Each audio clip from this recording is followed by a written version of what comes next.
Hey everyone, welcome to the Peter Attia Drive. I'm your host, Peter Attia. The drive is a result of my hunger for optimizing performance, health, longevity, critical thinking, along with a few other obsessions along the way. I've spent the last several years working with some of the most successful, top-performing individuals in the world, and this podcast is my attempt to synthesize what I've learned along the way to help you live a higher quality, more fulfilling life. If you enjoy this podcast, you can find more information on today's episode and other topics at peterattiamd.com.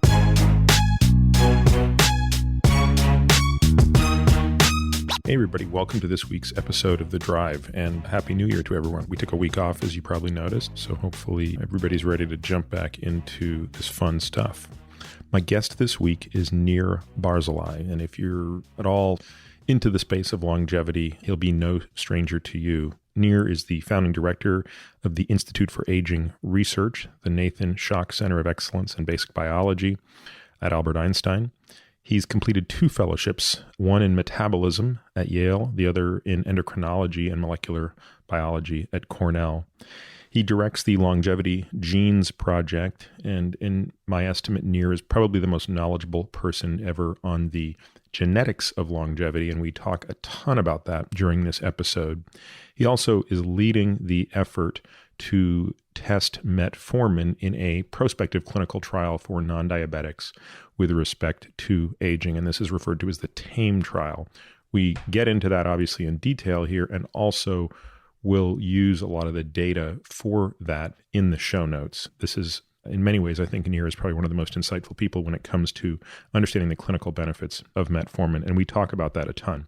We also talk about insulin resistance. I can't resist the urge, no pun intended, I guess, to get into sort of a detailed discussion on what IR is with sort of people who are really deep in this space. We talk a lot about IGF and growth hormone, and I got to tell you, this is a topic that you've probably heard me waffle on a little bit because I'm still really kind of on the fence about this relationship of IGF, GH. I think the centenarian data point in one direction. I think the epidemiology outside of centenarians point in a different direction. And of course, none of this really speaks to the question I get asked constantly, which is, do you think administration of growth hormone is beneficial from a lifespan or health span perspective, or do you think it's harmful? And truthfully, I've always leaned towards the harmful side, but we get into this in detail, and Nir offers some great insights. Certainly for me, I was really helped by this process. We do go back and talk about the centenarians, and because I'm in the midst, as some of you know, of writing this book, I'm knee deep on all that literature. And so it was really great to kind of clarify a few things that I think even if you're not steeped in this stuff, you'll find very interesting. And of course, we talk about all of my other favorite topics like autophagy, caloric restriction. We even get into a little bit of the stuff around NAD and nicotinamide riboside and things like that. So overall, I think this is a bit of a technical episode, but not that technical. We've certainly done more technical stuff. The show notes will be valuable as always, especially for a show of this nature. So with nothing else to add, please welcome to the show, Nir Barzilai. Hey Nir, how are you? I'm terrific. How are you? I'm good. I can't believe not only did you make it down here on time, but you made it down here ahead of me at my own place. Nice to stay young. Yeah, this I don't know. These days, this weather is so unpleasant. But yeah, you beat me here, so I was a bit embarrassed. It's unpleasant for you because you're in California most of the time. Yeah, I think that's part of it. But you're from Israel, so this has to be unpleasant for you too. Israel was too warm for me. I'm okay. Got it. Well, speaking of which, so you were born in Israel. You spent how long there? Did you serve military time there? Yes, I served military time. I was a nurse and a medical student. I went to the Technion Medical School. I went then to Hadassah Hospital for residency, which I finished. And only then I came to the United States. I was at Yale with Ralph DeFronzo doing metabolism. Actually, I was looking at the mechanism of action of metformin in 1987 before it was approved for use in the United States. There's a serendipitous connection to that later. And then I went to Cornell for an endocrine fellowship, and then I was recruited to Einstein. And so my first part of my life was metabolism, but then I started doing what I really was interested in, and this is aging and the biology of aging. And I remember reading a quote once from you that said, maybe paraphrasing, but metformin is the reason I came to the United States. Well, in a way it was, but this is life in retrospect, right? I wasn't really expecting. I was done with metformin in 1988. I was done with metformin until it started again about, 3-4 years ago. Well, I can't wait to talk about metformin because they're probably, I'm trying to think, if I think of 4 or 5 exogenous molecules, which is just the terminology I use to describe anything that you ingest or take that comes from outside the body. So I would include drugs, supplements, hormones, anything in there. But when you lump all of these things together, if I were to say, what are the 3 or 4 of these that I am asked about the most frequently from patients, or frankly, anybody, if I'm at a party and I let it slide what I do for a living, the first question is, should I be taking metformin? And there's usually a handful of others that they want to know about. Should I be taking nicotinamide riboside? Although they usually don't say that. They usually say, should I be taking NAD or something to that effect? So it's wonderful that we will be able to speak today because few people can speak about metformin the way you can. And so I'm really looking forward to that. But before we go down that path, I do still want to kind of understand a little bit more about your journey and your interest in endocrinology. Did you know from day one when you entered the field of medicine that this was the area that you wanted to study? Yes, I was interested in aging from the time I was pretty much 13 and spent weekends with my grandfather, who was telling me his life story. And his life story wasn't easy, and he did lots of physical things, and he dried the swamp, and he did this and that. And I'm looking at a man who was then 68 years old that walks slowly. He's obese, white hair, and he just didn't look like somebody who did everything he told me to do. And, they say that children have imagination, but most kids don't see their grandparents as what they will be, right? They see them as, I don't know how they got there. And this really stuck with me. And I started to be interested in the biology of aging. When I was, for example, when I did my residency, I always was interested in how, not what's the age of the patient, but does he look older or younger than his age? I kind of realized intuitively that there's a chronological age and a biological age. And what is these differences between the biological and chronological age? And of course, as a physician, it looked like endocrine is a good place to start because you knew that there's a lot of endocrinology in aging, and you assumed that hormones are going down or some are going up. But if you could fix that, maybe you could fix a lot of aging. Now, everything that happened in my life was fascinating from the biology of aging. Replacing the hormones wasn't really a part of it, but we'll get to it. Going back to the hormone thread, the most obvious example of changes in hormones with aging, of course, occur in women, where they have this very abrupt change in one of their endocrine systems, this androgen system. Did you think about it even more broadly than that? For example, like what was happening in thyroid hormone and what was happening in fuel partitioning hormones and other things like that? Oh, absolutely. Absolutely. But I'll tell you to the point when there was a discussion whether to do the Women Health Initiative. Many people thought this is a waste of time. We know that estrogen is good for women. There's lots of studies like that. Of course, it's major in aging. And I didn't look at it this simply for maybe 2 reasons. One is men are also aging and in several ways similar to women. And that's not an estrogen story. And the testosterone decrease wasn't really as dramatic as the estrogen decrease. So I thought that there's a lot of aging that's done without estrogen. Let's start with that. Yeah. And also you're replacing just one hormone with lots of hormones are changing. It didn't look like a good study to me. Well, and especially at the time, and I try to temper my criticism for that study by trying to have some empathy for the fact that the investigators were dealing with what the treatment protocols were at the time, but to use oral estrogen that's, conjugated equine, to use synthetic progestin and not even actual progesterone. I mean, you could come up with a list of 18 things that in retrospect are so obvious why that study was a failure. Absolutely true. But the other part of that is that the way to show effect of estrogen in animal models was to take their ovaries out and give them estrogen. And then you could do lots of provocation. It was good. So estrogen is a good hormone on a young body. But then there were studies that were hardly published, but I was aware of them, of taking old animal, so you could take the young animals in just one center in Houston. They did it. You took the young animal, you took their ovaries out, you gave them estrogen, and you employed a stroke model. Okay. And when you gave estrogen, the stroke was smaller and everything. When you did the same in older animals, the stroke became worse.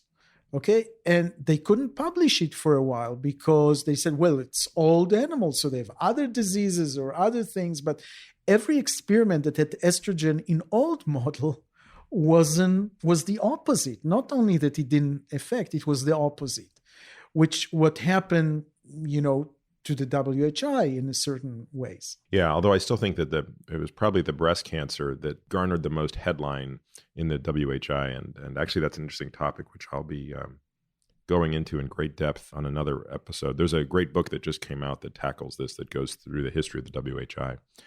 At what point, well, let's go back to the metformin thing, actually. So it's 1987, and you're thinking like, okay, metformin is the next line of agent we will use to treat type 2 diabetes.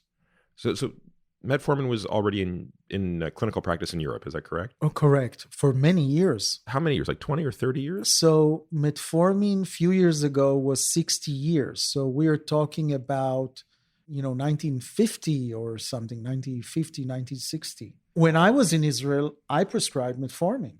That was the first line for type 2 diabetes. What took so long for it to come to the U.S.? That's a terrible story that still continues. The FDA said, we don't know that metformin is going to be effective in the population in the United States. So you have to do the studies. And it was Bristol Myers really that got to do the studies. And basically they had to do a phase 3 study again to show that metformin is effective as sulfonylurea as an indication for type 2 diabetes. And if even then, the idea was that it will be good only in obese people, which happened not to matter much because all the type 2 diabetes in the United States were obese. But it was really a matter of regulation. And part of having regulation was that the FDA asked more studies to understand the mechanism of aging and metformin.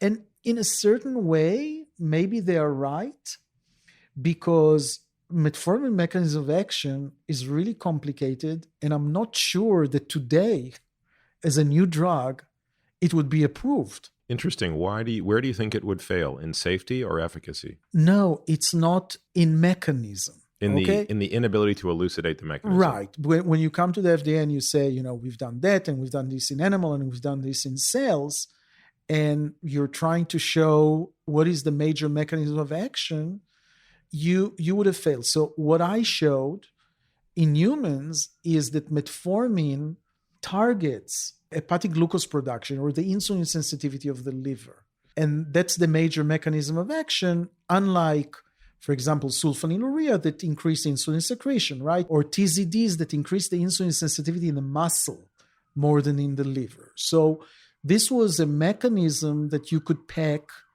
to the FDA, but it's really not the intracellular mechanism of metformin. So at the time, was it understood what metformin's activity was on complex 1 of the mitochondria? No, not really. This came later. I don't know what year, but it came later. It came when the seahorses assays were developed to show really which mitochondria, in which pathway of mitochondria you have changes. Maybe for the listener, explain what a seahorse assay is. Seahorse assay is an assay to look at mitochondrial action, whether you extract mitochondria or even tissues. It really shows some relationship between oxygen consumption in relationship to polarity, and it's very sensitive to look at some of the effects of drugs that are interfering with mitochondria action or decrease mitochondrial activity. It's almost like the indirect calorimetry of the mitochondria. Right. Indirect because it's a provocative test, really. So, yes. Metformin was discovered from a plant as well, correct? Right. It's a French lily. And it was French lily, obviously. And this was discovered in the 40s or 50s? Correct. The first thing that happened, there was a drug by the name of fenformin, a cousin of metformin. Which apparently is much more potent. It's much more potent because unlike metformin, it doesn't need a transporter to get into the cells. On the other hand, it was associated with a lot of lactic acidosis, and it was considered unsafe eventually, and then metformin was a safer part with much less of a lactic acidosis side effects. What is the mechanism by which metformin caused lactic acidosis? Because in all the use I've seen of metformin clinically, I've never seen a case of it, which is not to say it doesn't happen. I'm sure it does. And you could stack risks by taking someone with renal insufficiency, giving them contrast and tons of metformin. But in medical school, this was like the board question you got asked every single test. What do you have to worry about with lactic acidosis? What's the putative mechanism by which that happens? So, first of all, I would tell you that in my study in the 80s, every patient that we gave metformin had an increase in lactic acid. From what to what in millimolar? Within the normal range. So if it's 2 was the cutoff. The cutoff. So it was, went from 1.5 towards the 2, and sometimes even went over the 2. But it wasn't really anything associated with acidosis. And there was no change in pH? No anion gap, not anything like that. And it probably has to do, I don't know that I can tell you for sure, but it has to do with what happens when complex 1, part of the metabolic effect when complex 1 is inhibited. But there's lots of speculation, and I don't really care to comment on that. But I think what became clear, there is a whole, we call it, endocrinologists call it MALA. It's metformin-associated lactic acidosis. In other words, we moved away from metformin causing lactic acidosis to the association because it's, if anywhere, it described more in people that have kidney failures or have heart attacks or something and had lactic acidosis and were on metformin too. And that was kind of the association, but it's not clear to me that there are truly people who develop lactic acidosis from metformin that is just because of metformin and not associated with something else. I'm glad to hear you say that. That's sort of generally been my bias, but I'm happy to be corrected if that bias is incorrect. But yeah, I've always thought that, frankly, so many of the drugs that we're really interested in now as we look back from an aging perspective, whether it be metformin or rapamycin, so many of the negative side effects that people typically associate with those drugs are very difficult to isolate from the patients in whom those drugs have historically been given. And so it's nice to hear that MALA is now being generally recognized as an alternative viewpoint to that. Metformin is, to me, an interesting drug from a diabetic standpoint because, and I don't know that this was appreciated in the 80s. In fact, I would suspect it was not, because there's really two macro strategies for improving type 2 diabetes. You can, obviously, the highest goal is to control glucose levels, so to regulate the degree of glucose in the blood. But you can do that through, at the highest level, 2 ways. You could increase insulin, either exogenously or through increased insulin production pharmacologically, or you could reduce glucose. And of course, metformin falls into the latter category of that, or increasing muscle insulin sensitivity to enhance glucose disposal. Today, it's generally regarded that while both strategies will have an equal benefit on the microvasculature, the glucose lowering by insulin lowering, so the less glucose production strategy, has a superior effect on the macrovasculature. And therefore, metformin would be a better alternative to, for example, a drug that's going to increase insulin production out of the pancreas. Was it appreciated at the time, meaning when you were doing this in the late 80s, how potentially beneficial this drug was? Well, at that time in the United States, it was all about insulin resistance. People like Jerry Reven, Ralph DeFronzo, the people at the NIH, Ron Kahn, were all, discovering the insulin receptor, discovering insulin resistance, discovering the association of insulin resistance with the metabolic syndrome. So we all had the bias that the major problem with type 2 diabetes is insulin resistance. And, we know now that it's a total collaboration. Yeah, you increase insulin resistance and the pancreas have to secrete more insulin. And we humans, at least in the condition of our environment, obesity, everything, many of us, I would say 40%, cannot deal with that. And we become diabetic. There is this Starling curve of the pancreas, like for the heart, that you increase insulin secretion and at some point you cannot increase insulin secretion, you become diabetic and then insulin secretion decrease.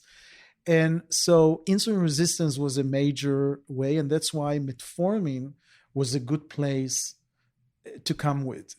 At least it affects mainly the hepatic glucose production rather than the muscle. Although I have to tell you, in vitro, on muscle specimen, it's an insulin sensitizer in the muscle too. Let's talk about this idea of insulin resistance. I think there are a few terms that leave me scratching my head more than that one. So this is an example of something where maybe 5 years ago I thought I really knew what insulin resistance was, and I think today I'm pretty sure I don't know what it is. In the sense that when you take the typical phenotype of someone who's insulin resistant, what do they look like biochemically and anthropomorphologically, right? So they're hyperinsulinemic, they have elevated levels of glucose, they probably have some degree of obesity or adiposity. So what does that mean? Because clearly their fat cell is quite sensitive to insulin. If the fat cell ever became resistant to insulin, you could not reesterify fatty acids, and you would have an endless stream of lipolysis exiting fatty acids from the fat cell. So you'd actually be quite lean. There's something going on in the muscle that clearly is resistant to the effect of insulin. But of course, there are both insulin-dependent and insulin-independent means by which we can dispose of glucose. And this is where, coming back to what you said a moment ago, I actually wanted to ask you that question, which is, but we'll park it. But the question was, does metformin participate in the AMPK-driven insulin-independent modality of glucose disposal? You're nodding, so I think that's a yes, and we'll come back to it.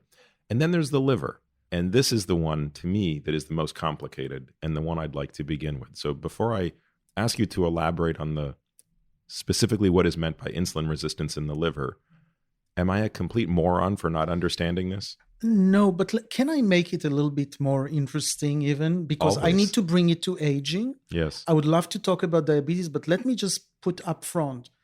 I'm not sure that the diabetes property of metformin are really the aging properties of metformin. Okay, this is my provocation. But let me go back to insulin resistance, because in 1997, a science paper appeared that made it the best day of my life and the worst day of my life. Okay? Wow. What was the paper? The paper was taking a nematode, okay, so a primitive model, decreasing the insulin sensitivity. This is known as the DAF2 model. And when you do that, the nematode accumulates fat in their intestinal cells, so they are becoming visceral obese, and they live several times longer. So why is it the best day in my life? Because you could, with one genetic manipulation, extends lifespan significantly. That meant going from hope, actually from nothing. Was this Cynthia's paper? No, that's Gary Rufkin. But at the same time, Cynthia had her DAF16. Tom Johnson had the Age1 model. There are several papers that came, and all of them said, hey, we can change lifespan. And the example was always insulin sensitivity. And this mutation, to be clear, because between DAF2, DAF16, and the dietary manipulations, there are several permutations of that C. elegans model. But just to make sure I know which paper we're talking about, this was only attenuation of DAF2, nothing to DAF16, and nothing to dietary change. Right. Can you just, for the listener, define what is the analog of DAF2, DAF16 in us? DAF2 is the insulin receptor, and DAF16 is the FOXO transcription factor. But the point is, at that time... Yeah, you took a worm that normally lives 2 weeks, and you turned down its insulin receptor slightly. Not off, correct? Right. But you made it insulin resistant, and it was accumulating fat. And what was I bringing into the field? I was saying the major reason for aging is this insulin resistance syndrome, and the main part of the insulin resistance is accumulation of visceral fat.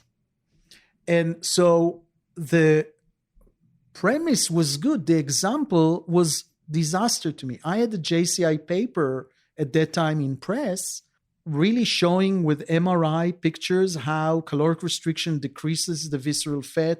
I was talking about the biology of those fat and stuff. And it was a major paradox for us in the field and how we continue if we're saying insulin resistance is good for longevity and everybody in diabetes knew that this is a disaster. Why am I telling you that? Because I learned later, I was thinking later on experiments that I've done. So first of all, the experiment that I've done that was very conclusive was I took a bunch of rats, 150 actually, and all of them underwent surgery after puberty. In some of them, I removed their visceral fat depots by surgery. And in the other, it was a sham procedure. So I just moved it, but didn't remove it. And we had 3 groups in the experiment. One was ad libitum feeding. The second was caloric restriction. This is the control. They would live 40% better. And the third group was ad libitum feeding of the rats that their visceral fat was removed. And I said, without the visceral fat, even with nutrients, they live longer. And they actually lived significantly longer than the ad libitum by 20%, but not as much as the caloric restriction. So just to make sure I understand, you had a 2-to-1 ratio of your animals because you had... No, I had 3 groups. 3 groups, but ad one libidum, of them was all ad lib feeding of the visceral fat removed. That was... Right. And then of the ones that had sham surgery, they were randomized to ad lib versus CR. Correct. It really showed that visceral fat, the removal of visceral fat had major effect. And when the animals who had the visceral fat removed were autopsied, or whatever the word is for rat autopsies, had they figured out a way to reaccumulate visceral fat, or where had they accumulated fat? No. In fact, when you do this procedure after puberty, if you do it before puberty, they accumulate visceral fat. Otherwise, they don't accumulate much visceral fat. Did they have changes in subcutaneous fat? That's a good question. Mice have it when you do it, and rats do not. What did they ultimately succumb to? They all die from the same thing, only at different times. Which is what, cancer? Yeah. It was Sprague-Dawley. So kidney disease and cancers were the leading cause of death. So you basically got half the benefit of CR by doing this by eating ad operation. libidum, but without visceral fat. Yeah. So you understand it's very Sorry, one other question, Nir. Was there any change in their health span or their spryness? Yes, there was a health span. In fact, what happened to the ad libidum starts losing weight at the end of their life. And the ad libidum with visceral fat have still gained weight after the others. It was a significant change in weight. And then there's a whole health span, their insulin levels and other things that we've done in parallel. So they were healthy, and they were healthier for longer, which is kind of the experiments that we do with animal models. Is it possible to take one of those rats and either through caloric restriction or other dietary restriction, get it to puberty, to the point at where you did the surgery, but without any visceral fat? And then ask the question, if they've gone through that period of development without developing visceral fat, do they have somehow protection from the diseases that come even if you feed them ad libitum thereafter? So we did this experiment in Zucker fat animal, or Zucker diabetes animal, And we took their visceral fat. Tell people what the Zucker rat looks like. So the Zucker rats are rats that are really, really, really obese, hungry all the time. So they have hyperphagia. They can't stop eating. Right, because they don't have the leptin receptor. So they are hungry all the time. And they're nasty because you try to come close to them, they think your finger is food. So they're eating all the time. And we did surgery on them before puberty because they became obese really much before puberty. And what happened is by 6 months, they all become diabetics. Our animals, up to 4 months, did not become diabetic. And then between 4 and 6, they became diabetic, although we took their visceral fat. But what we found out that 80% of the visceral fat grew back. So we actually had the perfect experiment. As long as they didn't have visceral fat, they didn't develop diabetes. Once they got visceral fat, they developed diabetes. But I want to make... And sorry, one other thing. If you took that group and who already developed diabetes with visceral fat and you just removed the visceral fat, can you reverse the diabetes? No, we've never done this experiment. Don't know. Because we're interested in aging. But I'm telling you all that to make one point, because so far the paradox just got worse, right? The nematodes with the insulin-resistant visceral fat lives longer, and we showed that mammalians live longer if you take this visceral fat and make them insulin sensitive. Whenever we take visceral fat, we make them more insulin sensitive, okay? Until I realized one thing. It takes me few hours to make rats insulin resistant. I give them glucose, I give them free fatty acid, I give them some other things. I can make them insulin resistant very rapidly. So at first, I used it as, you see, we can do the chronic insulin resistant in few hours. Okay, you just load them with nutrients, you become insulin resistant. But then I thought of the aging part. When you get glucose to the muscle, the glucose goes into the muscle. If you're not moving the muscle, it's not going to turn more glucose to energy. It will switch from free fatty acid to glucose, but there's no more glucose burning. So it goes to glycogen, right? And it goes to glycogen, but you keep on putting glucose in the muscle, and there's just so much glycogen that the muscle can store. So the muscle has to become insulin resistant. Okay, it's a protective mechanism. There's no evidence that the muscle can in any way, shape, or form undergo de novo lipogenesis and create any of the fatty acid, is there? To create any of the fatty acid from glucose. Is there any evidence that muscle can carry out de novo lipogenesis? I don't think so. I don't think so. I'll have to think, because I have a different. Yeah. I have to think about it. But the point is. Okay, but I understand your point. Yeah, I don't think, if anything, there's no much. The glucose, the muscle tells the glucose, you go somewhere else. You go to fat. Okay. So the only organ that can take in completely excess amount of glucose in the end has to be the liver, because it at least has the capacity to turn excess glucose into fat, whereas all of the other organs are going to be saturated. That's true, and that's part of, I think, where the glucose is going. Okay, to fat and to liver.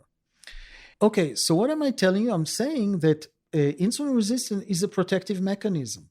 It's a modulator. It's a stress response. It's something. So now I understand why a stress response mechanism in one animal caused them to live longer. And in another animal, it's a pain in the butt. So I went and I wrote this review with Luigi Ferrucci. I wrote this review where we took all the animals that had problems with their insulin sensitivity, the animals that are insulin resistant and live longer, and the animals with insulin sensitivity that live shorter. And there's a huge list of it. Rapamycin is an example, right? Rapamycin causes insulin resistance, and the animals is the best intervention in rodents. There's a PTB1 transgenic animals. It's very insulin sensitivity, and it has half the lifespan of a wild type animal. When you say insulin resistant or insulin sensitive, are you always referring to muscle? Are you referring to liver? How are you defining them? Well, in this sense, it was everything. It was IRS, for example, IRS1, IRS2 knockout, some of them only in the brain. So it was really insulin resistance everywhere. Is IRS1 found in the muscle and not the liver? No, IRS1 and IRS2 are everywhere, but IRS2 is more in liver and they're brain. selective. They sort of have selective, expression. Right. Yeah, so I'll just translate IRS1, insulin receptor. Substrate. So let's talk about exactly how the muscle takes in glucose.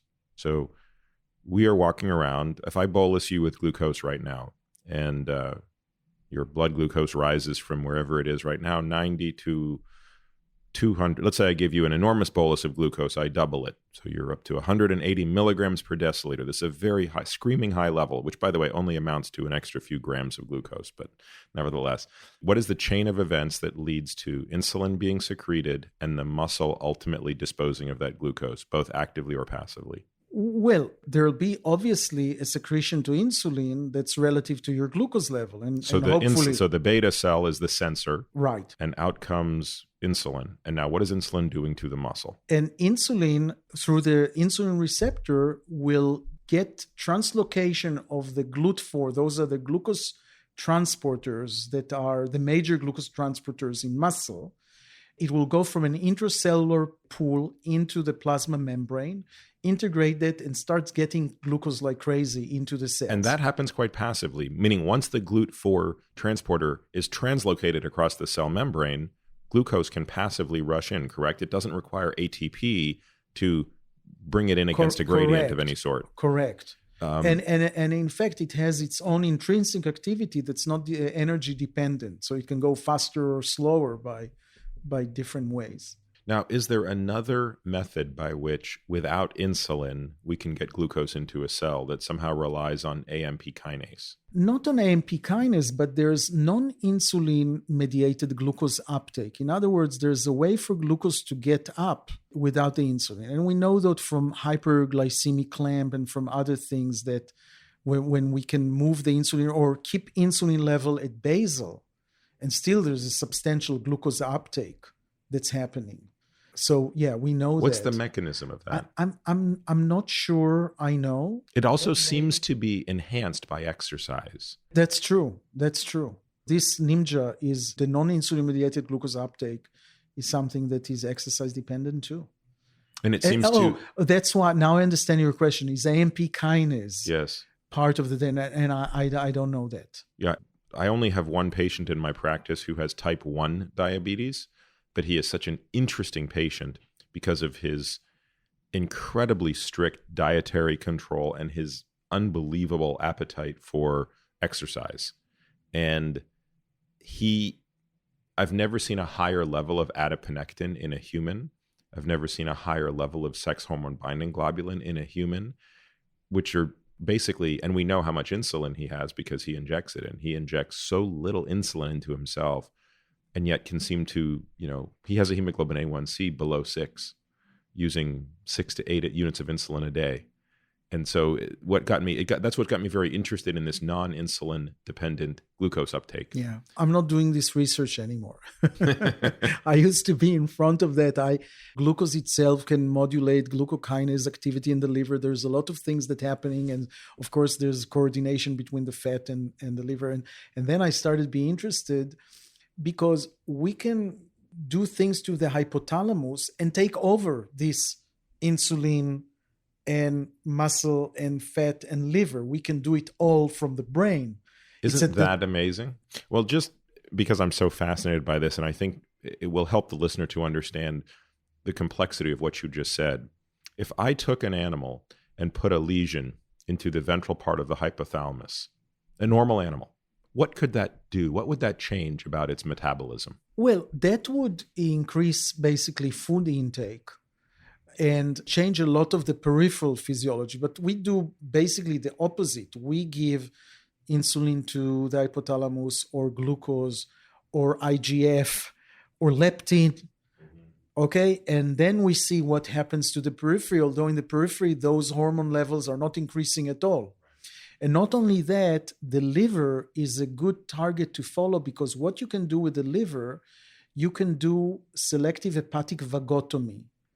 And everything that you did through the brain doesn't work anymore because it needs the nerves. Right. So I'll explain to the listener what that means. So the vagus nerve connects the body through this parasympathetic system.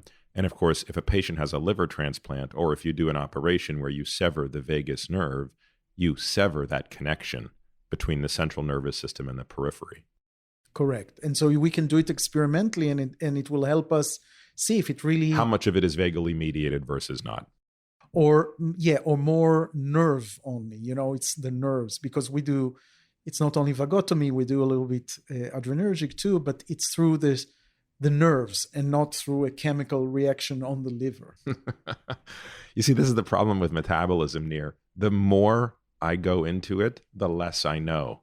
It drives me nuts. My absolute knowledge increases incrementally and my relative knowledge falls precipitously. Well, I think I realized that you know what to ask. So you're undermining your own abilities, but it's really the integrative metabolism is really very confusing to explain. So we will define insulin resistance at the muscle, whether it be from an aged phenotype or a diabetic phenotype, as a scenario under which a fixed amount of insulin hitting the insulin receptor produces fewer GLUT4 transporters. Is that a fair definition? Well, the definition of insulin resistance is really different and very simple.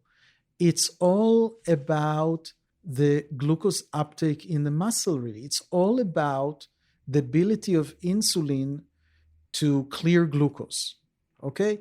That's the only way we define clinically insulin resistance, although that totally misses the point, because those insulin levels have different effects on different tissue. But for us, the insulin sensitivity is totally related to the glucose uptake. So let me give you an example. So when I use an oral glucose tolerance test with my patients, I'm a bit of a stickler. So if they take their 75, grams of glucola, I measure their glucose and insulin at baseline, administer the glucola. 30 minutes later, 60 minutes later, 90 minutes later, and if I'm feeling aggressive, 120 minutes later, we remeasure the glucose, the insulin, and the FFA, and maybe even the C-peptide. But for simplifying it, just the glucose and insulin. So let's assume you have two patients who start out with a fasting glucose of 90 milligrams per deciliter and 6 insulin of IUs of 6. They both get their 75 of glucola. And let's, again, simplify this by just looking at 1 hour. What happens? Both of them at 1 hour have a rise of glucose from 90 to 130 milligrams per deciliter. One of them did so with a rise of insulin from 6 to 20. The other did it with a rise of insulin from 6 to 90. They've both disposed of glucose with equal magnitude. Would you describe them both as equally insulin sensitive? It's a little bit complicated. First of all, so let me just say, for aging, 120 is not enough. In elderly, the glucose tolerance goes. So the rise in insulin is changing throughout normal physiology and throughout individuals. And you might have missed some of the insulin peaks earlier on or later on. Yeah, looking at 30 versus 90 is a big insight. And you're right. I mean, Joseph Kraft, who is a pathologist who has done a lot of work on this, he samples to 5 hours.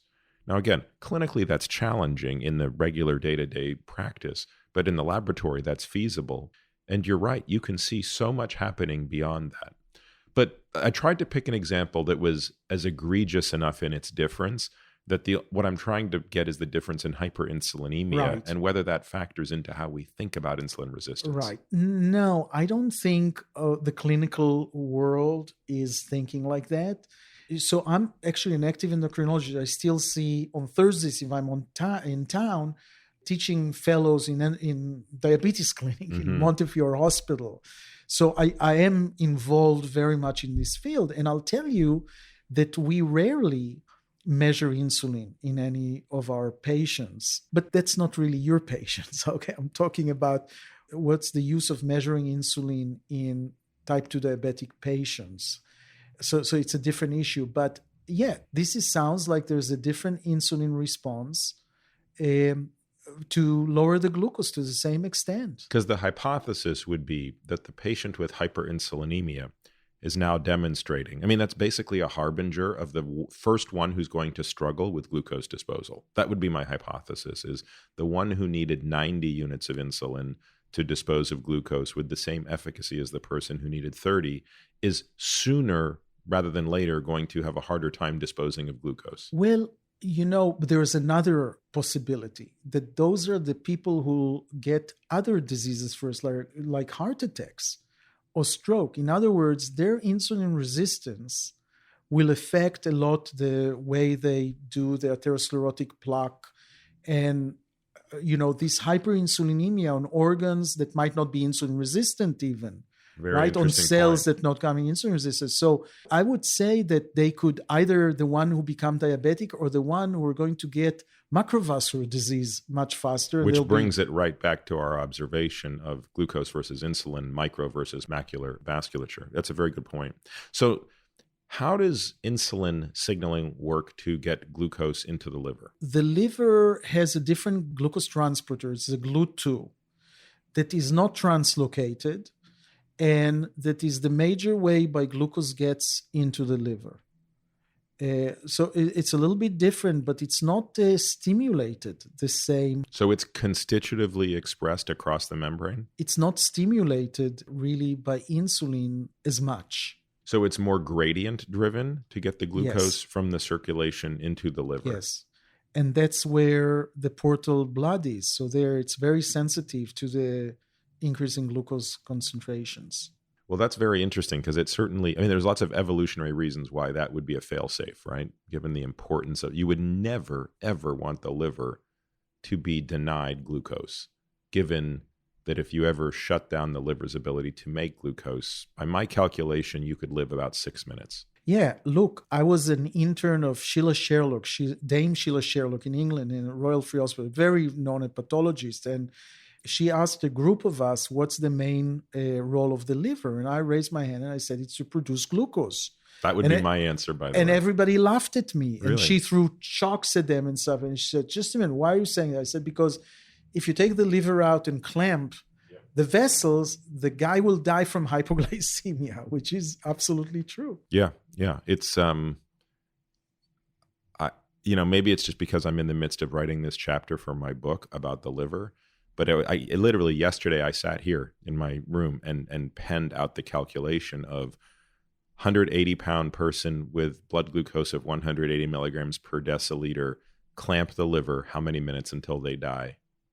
It's about 4 under those conditions. Can you imagine that? Think about what this beautiful organ has to do. But another thing to consider in your example, right? So for example, elderly have enough insulin to suppress glucose production. Glucose production is easier to suppress than it's suppressing lower level of insulin than stimulating glucose uptake in the muscle. The liver is more sensitive than the muscle.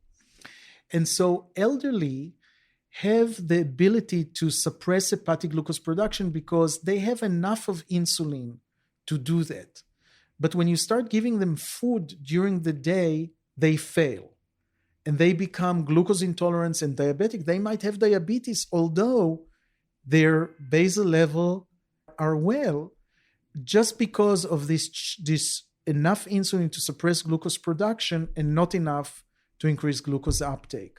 So the sensitivity of the tissues to insulin is really part of what you're describing. If you look at the basal, it's very different when you look at stimulating. The challenge. That's such a great point.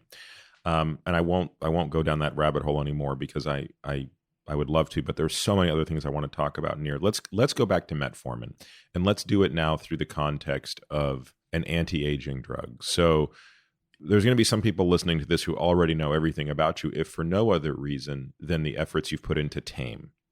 Obviously, I want to have plenty of time to talk about that, but let's back up for a moment. Tell me when you first realized, hey, this metformin drug that I worked on 30 years ago, it's not just a great drug for people with diabetes. This could actually be a drug that helps someone without diabetes live longer. What was that epiphany for you? So first of all, there were studies on the biology of aging in rodents, and the first guy, which I'll be embarrassed now to forget, he's a guy from Leningrad that was the first to say, I've done rodent studies and animals with metformin, Anatoly, I'll remember it maybe later. And he showed that life extension increases in variety of animals to which he gave metformin. That led to some studies. What was his hypothesis? Do you remember? What drove him to do that? There was never any clear hypothesis. This was just a pure fishing expedition. It even wasn't related to glucose metabolism necessarily. He thought that maybe there's an anti-cancer effect, and he looked at that, but then he got models that were hypertensive and they also lived longer. So he thought those are different effects, and then he considered to aging. But at that time, this was in the 80s when he started that, and it bothers me that I don't remember his name. That's okay. You'll remember. I should take more metformin. And he was pushing, he was showing up in meeting and showing. And so people have tried to do it in the United States, and they showed that there is a significant effect on insulin. By the way, the effect of insulin in animals is 10%, not like rapamycin, it's 24%. So there's a milder effects, but in every study, they showed that healthspan is improved, by 50%. So the effect on longevity was less than the effect of health. By the way, that's perfect for what I'm trying to say. I'm not for longevity, I'm just for healthspan, right? So if we can live healthy, die, that's fine with me. Yeah, the so-called squaring of the longevity. Squaring of the longevity. So he started Asimov. His name is Asimov. So that's what Asimov showed. People have started looking at that. There are several studies, 3 studies that gave it also to nematodes. They also lived longer. And there's several effects on healthspan in the biology of aging. Now, the reason... There's a lot of needle threading here in my story here, okay? But I want to tell you the moment that I knew we have to do this study was a publication, not in a very high impact journal, but it was an amazing study that could be done only in the UK. Because in the UK, you can go into pharmacies and look at prescription that they gave, and you could follow the mortality of those patients. Because the NHS system allows you to centralize everything from prescription to usage to mortality. Exactly. And they don't need to be de-identified after mortality. When you're dead, you're not private anymore. Okay. So they did this study. So what they've done, there are 4 arms to this study. They came and took patients who are on sulfonylurea, 12,000 patients, okay? And they matched them to 12,000 people without diabetes, okay? Same pharmacies, same doctors, controlling for some other things. And of course, the people on sulfonylurea had higher mortality than their control. Right. Because of course they had a reason to be taking the sulfonylurea. Yeah. Right. They had diabetes. So that's okay. Then they took 78,000 people on metformin and 78,000 people who were non-diabetic. Again, matching them. And the 78,000 on metformin was metformin monotherapy. Monotherapy. First line. Right. And they watched their mortality.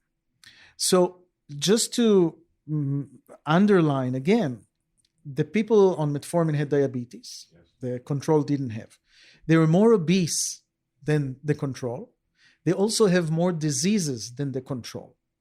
But they had significant less mortality, 17% less mortality in the metformin group. And the sulfonylurea group was, okay?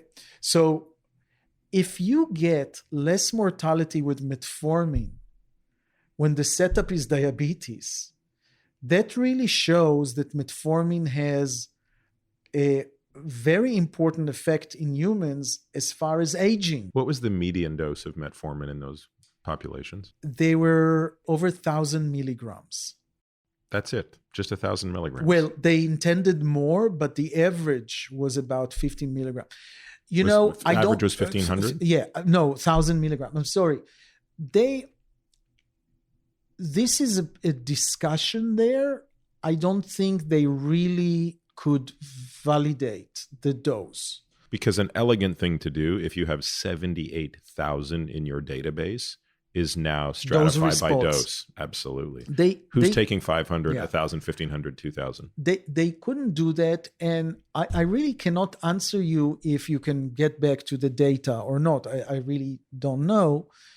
The dose we chose came from other studies. But, that's not the only thing we know about metformin. What was the time course of that, by the way? Do you know how many? 5 years. 5 years mortality. So 5 years exposure to metformin or 5 years of prospective mortality following? No, it was all a prospective study, okay? It was all a prospective study. When they started, okay, they went back, they looked at everybody on metformin. Oh, I guess what I'm asking is, do we know how long they needed to be on metformin to achieve the benefit? No, we don't know. Okay. So we followed them for 5 years of mortality in a prospective cohort, but they could have been on metformin for 5 years or 25 years. We don't know. No, it's newly prescribed metformin. They were not more than 5 years. Oh, so we have normalized by duration as well. Absolutely. No, they haven't been on metformin before. Those are newly diagnosed type 2 diabetes. So Nir, that's a pretty, to be blunt, goddamn staggering result. So my metformin moment, nowhere near as dramatic as yours, basically came out of a research project I did with two analysts in 2013. And I don't even remember what prompted the question, but there was a question we had internally about what was the benefit of metformin. Oh, no. Now I remember the question. The question was there a relationship between hyperinsulinemia and breast cancer? This was the question we wanted to ask.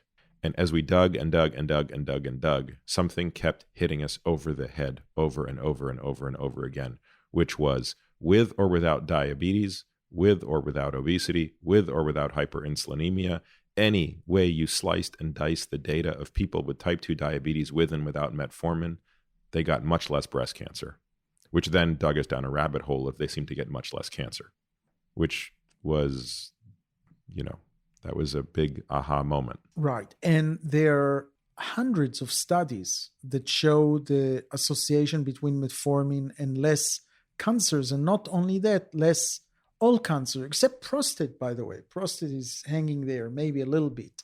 And when we went, and I'll tell you later, but when we went to the NCI to make them partners in this TAME study, it was really interesting. Can you tell people what TAME stands for? TAME stands for taming or targeting aging with metformin. And it's a study that's designed to prove the concept that aging can be targeted, but also, or mainly for me, is for the FDA to give an approval to an indication that's like aging. The first time I heard about TAME was actually here in this city. I was having dinner with Steve Osted. It must have been in 2015, maybe 14, 15. Steve is a gem of a human being. I consider him certainly one of the most important mentors in my exploration of this field of aging. We're partners in many ways. He's a great guy. He is one of these guys that has, his knowledge is out of control. You can't ask him a question that he doesn't know where to go for the answer. I have the highest respect for Steve and can't wait to interview him here as well. But I remember him telling me about this, and my first thought was, Steve, that's a crazy idea. The drug is free. Who the hell is going to pay for this study? NIH can't pay for it because they don't consider aging a disease. Pharma can't pay for it because there's no way to make money on it. I mean, I might pay like 10 cents a year for my supply of metformin. It's a free drug. I said, you're doing the wrong study, man. You got to do this with rapamycin. So talk to me about the challenges of this. You're proposing something that is really never been done before. Can I just ask you, are we going back to metformin? Because you asked me about diabetes, but not metformin action. Will you ask me later? Absolutely. Oh, okay. I cannot wait to dive into metformin. Yeah, we're not going to get off this topic for a while. So look, if I'm answering now, why metformin and not rapamycin? Oh, you don't need to answer that question. I was just sort of teasing Steve that day. But well, there are people who are asking, and of course, metformin, we have preliminary data. We have the cancer. We have clinical studies. Clinical studies of metformin, the diabetes prevention program, it prevents diabetes. The UKPDS, it prevents cardiovascular disease. The Alzheimer literature, there are 2 clinical studies to suggest that in mild cognitive impairment, it improves some domain. By the way, like name recalling. Asimov. We'll up your dose after dinner. So there's lots of, and safety. Look, if we're going to have a new indication, we don't want to kill anybody on the road. With rapamycin, we won't be sure. And it causes diabetes, and it causes testicular atrophy and cataracts in animals. Okay, so we have to play it safe. So I would only add one caveat in defense of rapamycin, which is with constitutive dosing. Right, Yes. and you're aware of the studies from John Manick, right? Yes, of course. The last ones. Yes. So So my view on rapamycin is it should not be dosed every day. exactly. It should be selectively dosed to target mTOR complex 1, leave complex 2 alone. Exactly. And we'll get back to that because I'll tell you what we've done with metformin for the biology of aging part. So that's why look, we are a bunch of professors, including Steve Osted. We go to the FDA. By the way, beautiful movie by Ron Howard. He went with us to the FDA, to the Senate. Wait, has it been released yet, this documentary? No, it's a year and a half ago. I'm sorry that I missed this. It's called The Age of Aging. It's National Geographic. It's the best movie that was done ever on aging. It's really quite incredible. Ron Howard is narrating it. I remember, I'll tell you what, I was having dinner with Steve at some point he was in New York for that being filmed. Yeah. So, so we're a bunch of professors that are coming to the FDA and kind of telling them, you know that aging has biology, but this biology also can be targeted. And they said, so what? We said, well, if you slow aging, then you prevent a bunch of age-related diseases altogether. And I said, well, we're interested to hear. And we went through this discussion with the FDA. I would say that the most interesting part, and you'll appreciate it because you're diabetes-centric. I see you're. I'm actually not. I'm purely age-centric. You're metabolic. But I'm diabetes. I think of diabetes as a great example of what happens when you don't fix things earlier. So we told them, basically we came and we said, we'll do a study and what we're going to see is cardiovascular disease and cancer and Alzheimer and mortality and diabetes. And they said, not diabetes. We said, what do you mean not diabetes? They said, no, diabetes, look, you diagnose diabetes. First of all, you diagnose it on a chemical test. You decide. Yeah. And only 40% of them 10 years later will get complication. We're really not interested in diabetes. Wait, did the FDA actually say this? Nir? Absolutely said that. And by the way, I should add that there's another bunch of people who came to tell the FDA that they should allow metformin for pre-diabetes because the DPP said metformin prevents diabetes by 30%. And the FDA said, well, if you think that's important, why don't you make the diagnosis of diabetes in 5.8 hemoglobin A1C? It's not up to us to do that. And they wouldn't give them an indication for pre-diabetes. That's a very counterintuitive point of view when you consider the long-term, not short-term. The short-term cost burden of diabetes is relatively trivial, but it's that long-term cost burden that becomes quite elaborate. It's very boring with you because we have the same views. You're right. So we had to adjust our study. We had to take diabetes as one of the outcomes. Yeah. And put in and, just increase the number and take diabetes out. It's not that we're not going to follow diabetes, but the FDA is not interested in diabetes. Yeah. So the challenge was, how do we define aging in a clinical study? Because one view is, because you can't use survival, overall mortality. Well, there's no biomarkers to aging. All the diseases are their major risk factor is aging, so how do you define it? And we basically did a lot of work and published a lot of work and showed that, let's take somebody who has survived cancer and he's 65 to 80 years old, what's his chances of getting cardiovascular disease, cognitive decline, mortality, right? The other things. And let's say it was 10, okay?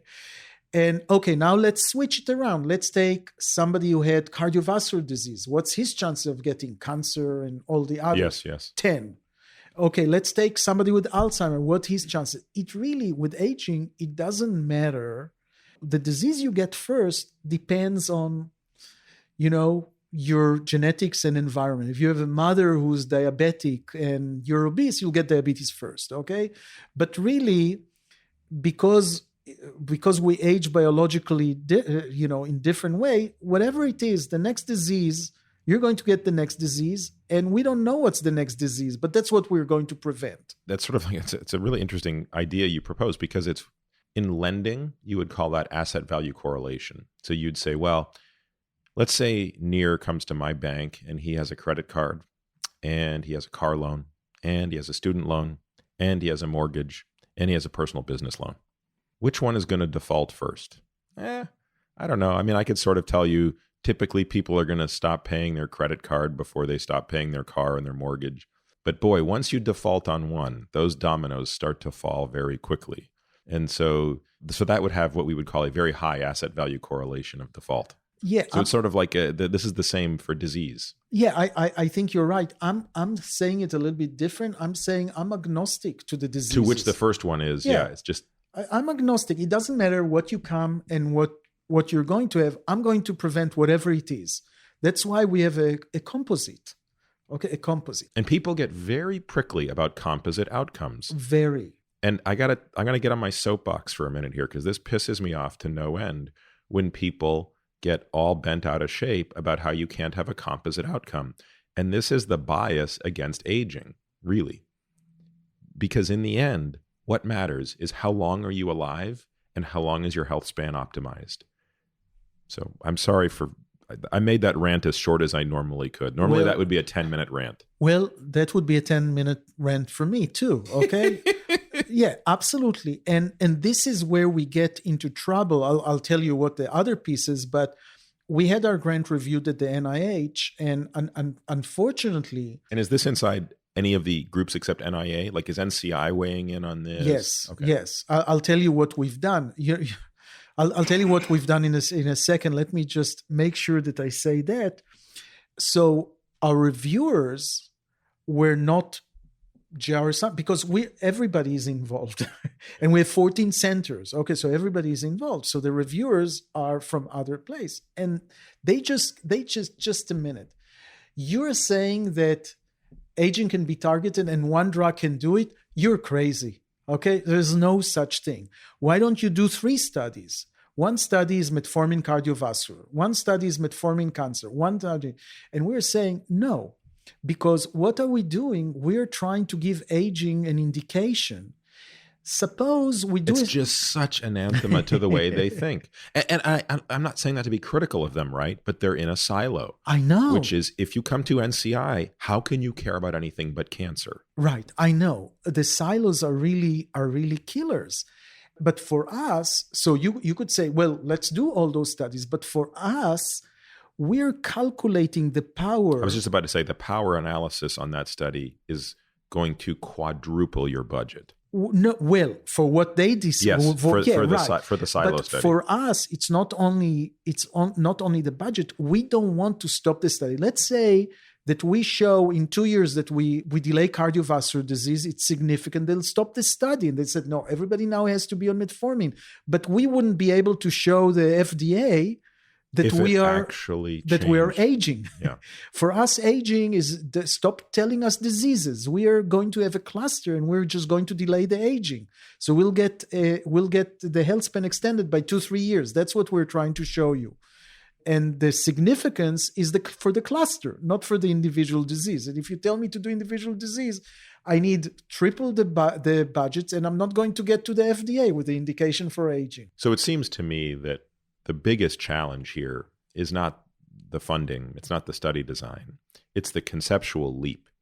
It's a completely different paradigm of how we think about delaying death. Correct. Where do you stand today? So I'll tell you a few things. First of all, we conceived it. I got my friends to what I call a French prison in Spain somewhere. We were in a parador in the middle of nowhere in Spain for several days saying, what do we have to do in order to open the field for aging to allow us to get to treatments? And we decided several things, but one of them is to go ahead with TAME. By the way, I'm saying French prison because the food was good, but it was in Spain. And I started getting those people, those clinical people together, and we started really thinking through for what it takes. And we had this whole academic and wrote papers in order to say how we're thinking of cluster of diseases, how we're doing power calculations for targets aging and stuff like that. We really spend a lot of time with the best people. Now, our friends came to us and said, just a minute, your study is $70 million. If the National Institute of Aging is going to spend $70 million, that means the National Institute of Aging is very small. It's just 3% of the budget, although we are 80% of the diseases, right? Then we won't have money for the grants. And I said, well, what I'm going to do is two things. First of all, half of the money is going to come from somewhere else. That's my association with AFAR, where Steve and I are the scientific directors. And for AFAR, I got the other half. So the 35 million is already raised, and that's mostly philanthropic. Right. And then we went among the institutes. And so NCI should chip in a bit. NCI, NHLBI, NIDDK. They didn't commit because first they have to see the review, okay? Or they have to have the decision that the NIA wants. I would tell you, though, that the NCI director, who's a good friend of mine, is waiting for TAME to come. You know, he's like, where's TAME? So the NCI has committed. It's basically a bunch of contingent commitments. I just want to say committed is the wrong word because they didn't have a budget yet and the grant didn't come to them. But I know that they will give them money because their head will do it. Yeah. So that's good to hear. So realistically, when is the soonest you would begin enrolling for TAME? You know, I'm waiting for something to know next week. And if next week goes well, so I just want to let you know that we have an alternative. The alternative is non-for-profits.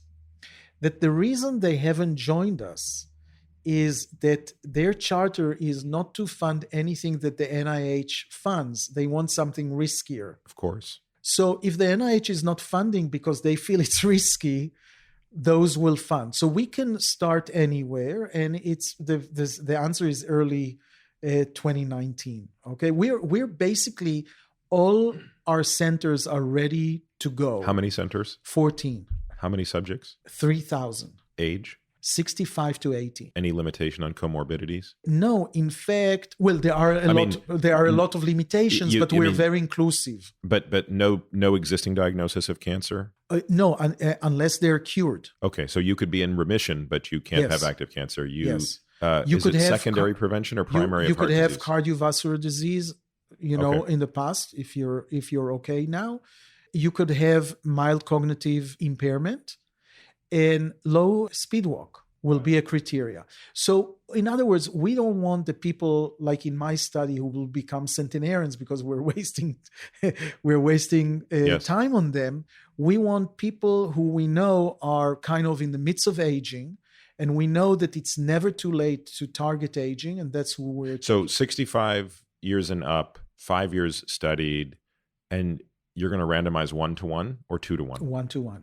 And the placebo versus what dose of metformin? 2 grams? 1,500. So, so first of all, I should tell you that Merck company from Germany is giving us the placebo and metformin. Right. Okay? So the drug is free. So when you say nobody's interested, it's true, it's generic, but actually Merck has the worldwide license for metformin.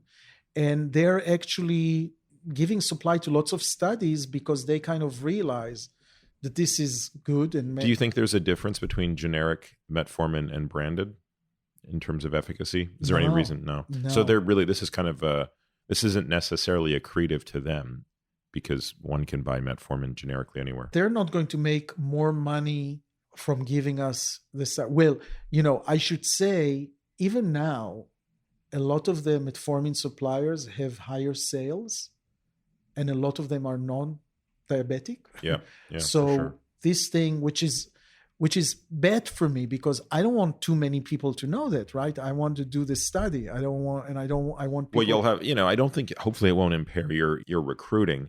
And the power analysis, it's funny, honestly, Nir, I would have guessed, but this speaks to the non-linearity and complexity of estimating power. You can't do it without the tables. I would have guessed you needed a bigger N than 1,500 in each group. You are using 80 or 90% power? 90% power. But I should tell you, look, for every disease, we have almost a 30% effect, and we chose 22% effect. Okay, for every disease, we have preliminary data for the same. Got it. So you lowered your threshold to call it 20% from 30%. Right. And at 90% power, you've hopefully powered this. Right. You've got buffer both on your power and effect size. Right. And again, we don't want to stop this study early either for one effect.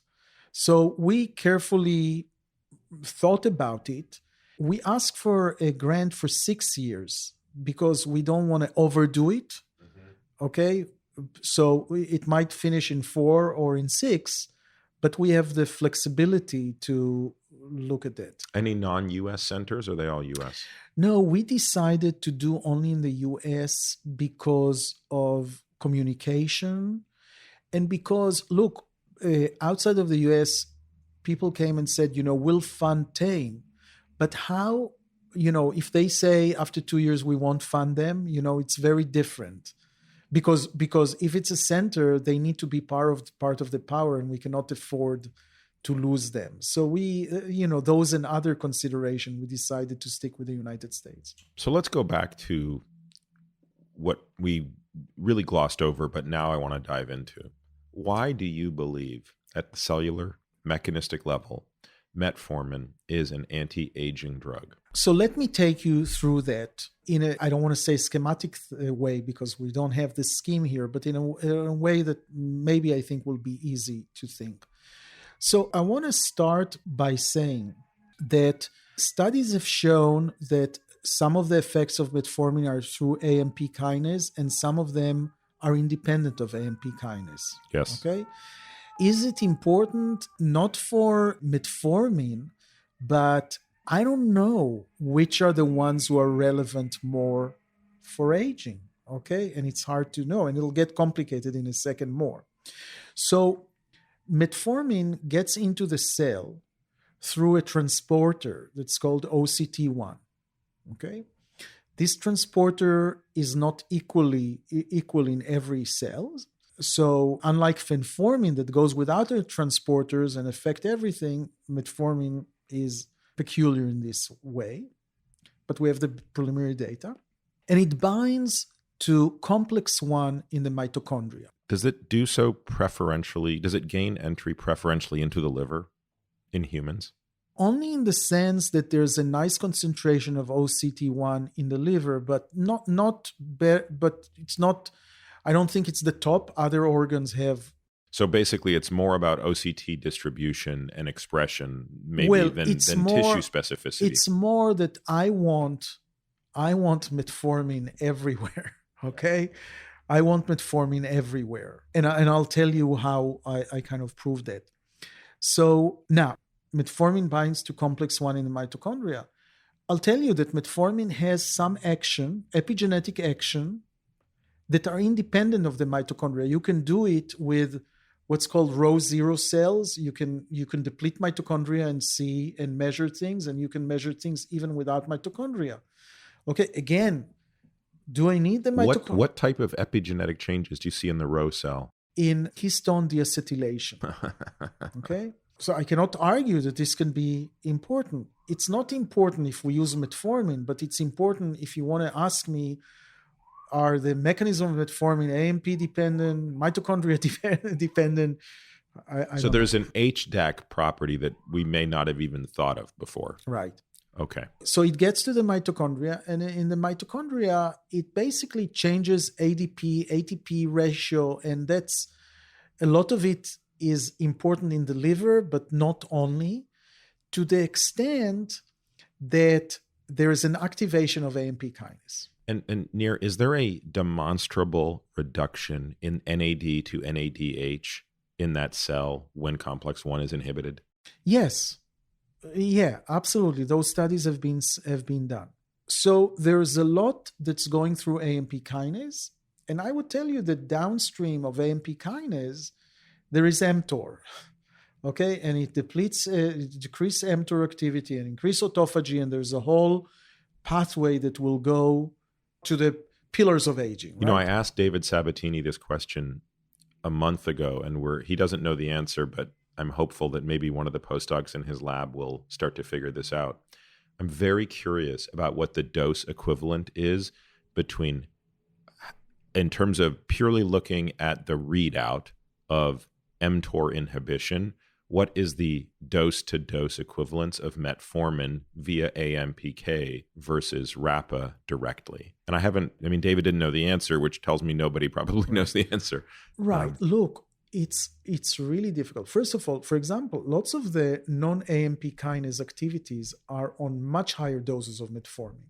Okay? Well, that's my point, is can you clinically match them? And No, because you really don't know at the end how much metformin is in the cell. What we're doing now, we're doing isolated cells. In other words, we treated animals with metformin, and we're taking isolated cells to just see the variability of metformin in individual cells. Even amongst homogeneous tissues? Yeah.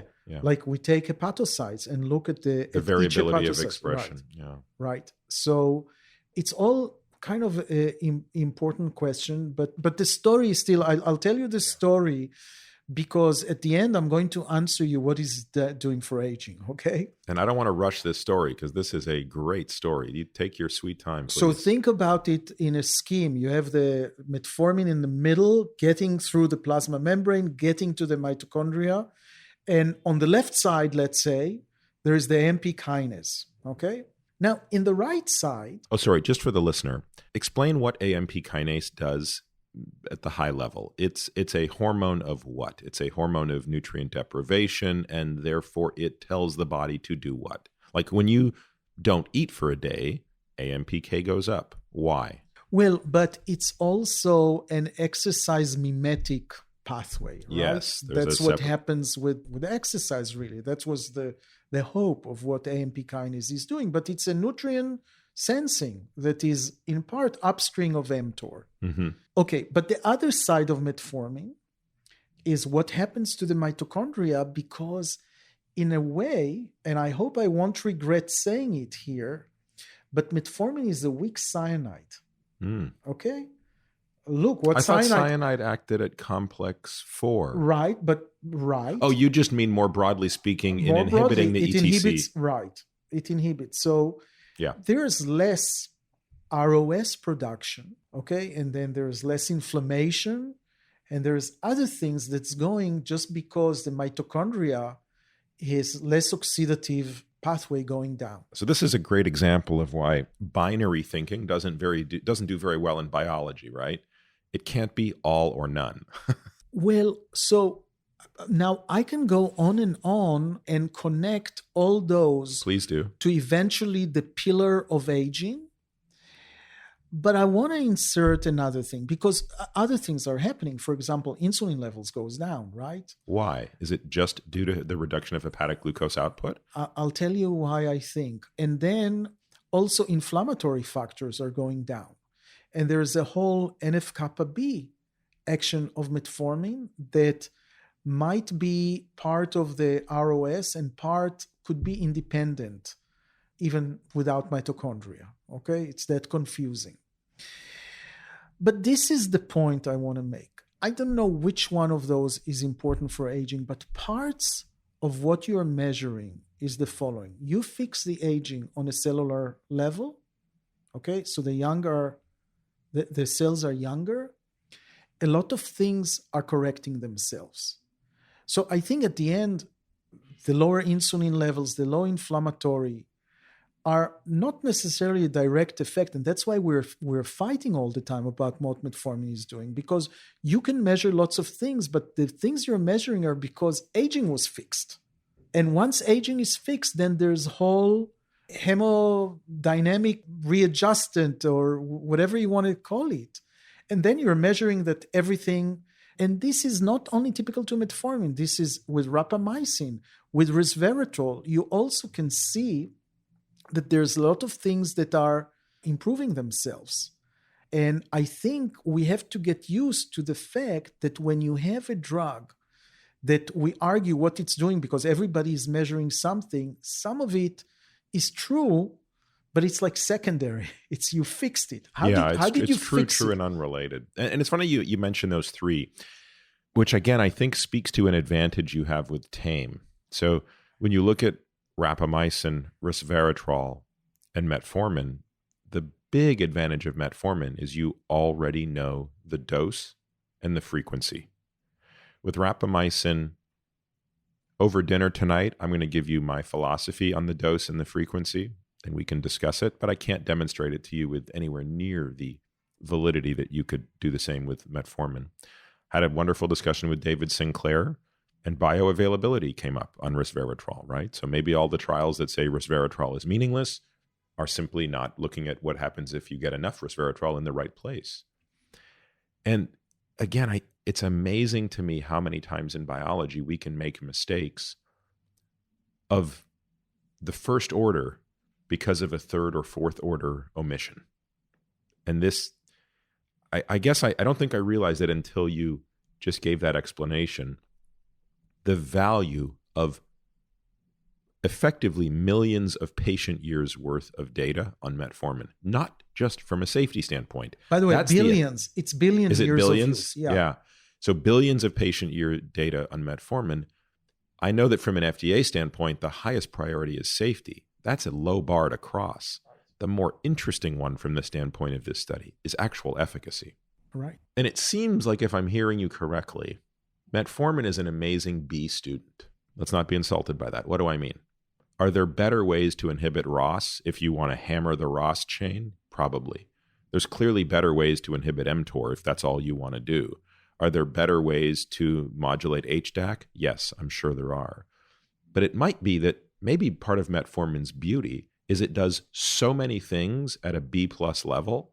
Never it's an A student, but it's not a D student. And it's never, I'm sort of thinking about this sort of in a tongue-in-cheek way, but it seems to do so many things reasonably well. Well, I call metformin a tool from my perspective. It's just a tool to show that we can target aging, because I think that there'll be much better drugs and combination drugs and other in the future. Human lifespan is 115 years. We argue. Maximal lifespan. Yeah, maximal lifespan. We argue because there's somebody 122, but there's a statistic thing. So, okay. We die before the age of 80. So there are 35 years that as a species not that we cannot change more, but just now, without thinking too much futuristic, low-hanging fruit that we can do. And metformin is the perfect tool to start showing the proof of principle here. But the future is much better. It's just you have to pave the road here. This is a beautiful pivot to something else I want to discuss with you, because unfortunately I could talk about metformin for 3 hours, but there's so many other things I want to discuss with you, Nir, based on your work. And you just alluded to one, which is the work that you and your colleagues have done on centenarians has been very influential in my thinking. So as I think about aging clinically, I ask the question, start with the existence principle. What does it mean to live a long life? Is there proof of this having existed? And there is. We have centenarians. They exist. My hypothesis when I first started reading your literature, which was only about 5 years ago, my hope, I should say, not my hypothesis, my hope was that whatever genetic benefit they had, which it became very clear to me very quickly that this wasn't about what they did. In fact, they seem to have almost near immunity to the worst behaviors imaginable. My fear when I read your first paper, which was a review paper, I can still see it and I still remember where I was sitting in a Sheraton hotel reading it. My fear was whatever blessing they had, it had nothing to do with chronic disease, and it had to do with something nebulous, and they had complete immunity from chronic disease, and they just died in car accidents. Like they eventually just died because something else tripped them up. And what I took away from your work was no, their genetic gift was a phase shift in when they got chronic diseases. They still died of heart disease. They still died of cancer. They still died of Alzheimer's disease. They simply got a 20-year bonus, if not more. Maybe 29 on average, you could calculate. Call it a close to 30-year bonus. Well, of health span, yes, yes. Because of completely functional life. Because they had compression of morbidity. So it's not only that they lived longer and they lived healthier, but they died sooner, they died quicker at the end of that. And it's interesting, the CDC, the Center for Disease Control, have looked at the last 2 years cost of life of people, with different stuff. So they looked at people who die at 70 and after 100. And the cost of dying after 100 was third of that of dying in 70. So it's not only in our study, there's actually evidence. Wow, I didn't know that. To suggest that the medical, and by the way, those when they were 70, they didn't go to the doctor, okay? So and this is the base of this concept that's called the longevity dividend, okay? What will happen to society if we'll actually be healthier for 2.5 years? And the benefits are immense. You think only of, so we pay Social Security more and stuff, but there are $7 trillion just in saving of medical costs if you could just live healthier. So I know you don't spend an enormous amount of time anymore thinking about the centenarians. Your literature, follow it very closely. You definitely are spending much more time talking about and writing about the things that we just discussed. But if you could go back in time a little bit for me. By the way, that's not true. Maybe it's just selectively where I'm reading. Well, no, I think that's what's interesting to people now, and I'm very happy about that. But I just got the longevity, the Ipsen Longevity Prize, and my talk was actually about centenarians with a little bit of my hypothalamus stuff that was related to something. But the centenarians are, and we have lots of grants on the centenarians because is that talk, by the way, is it something that people can watch? No, it wasn't recorded. It wasn't recorded. Oh, it's a shame. It's I thought about this talk. It was fun for me to give because it was reflective a little bit.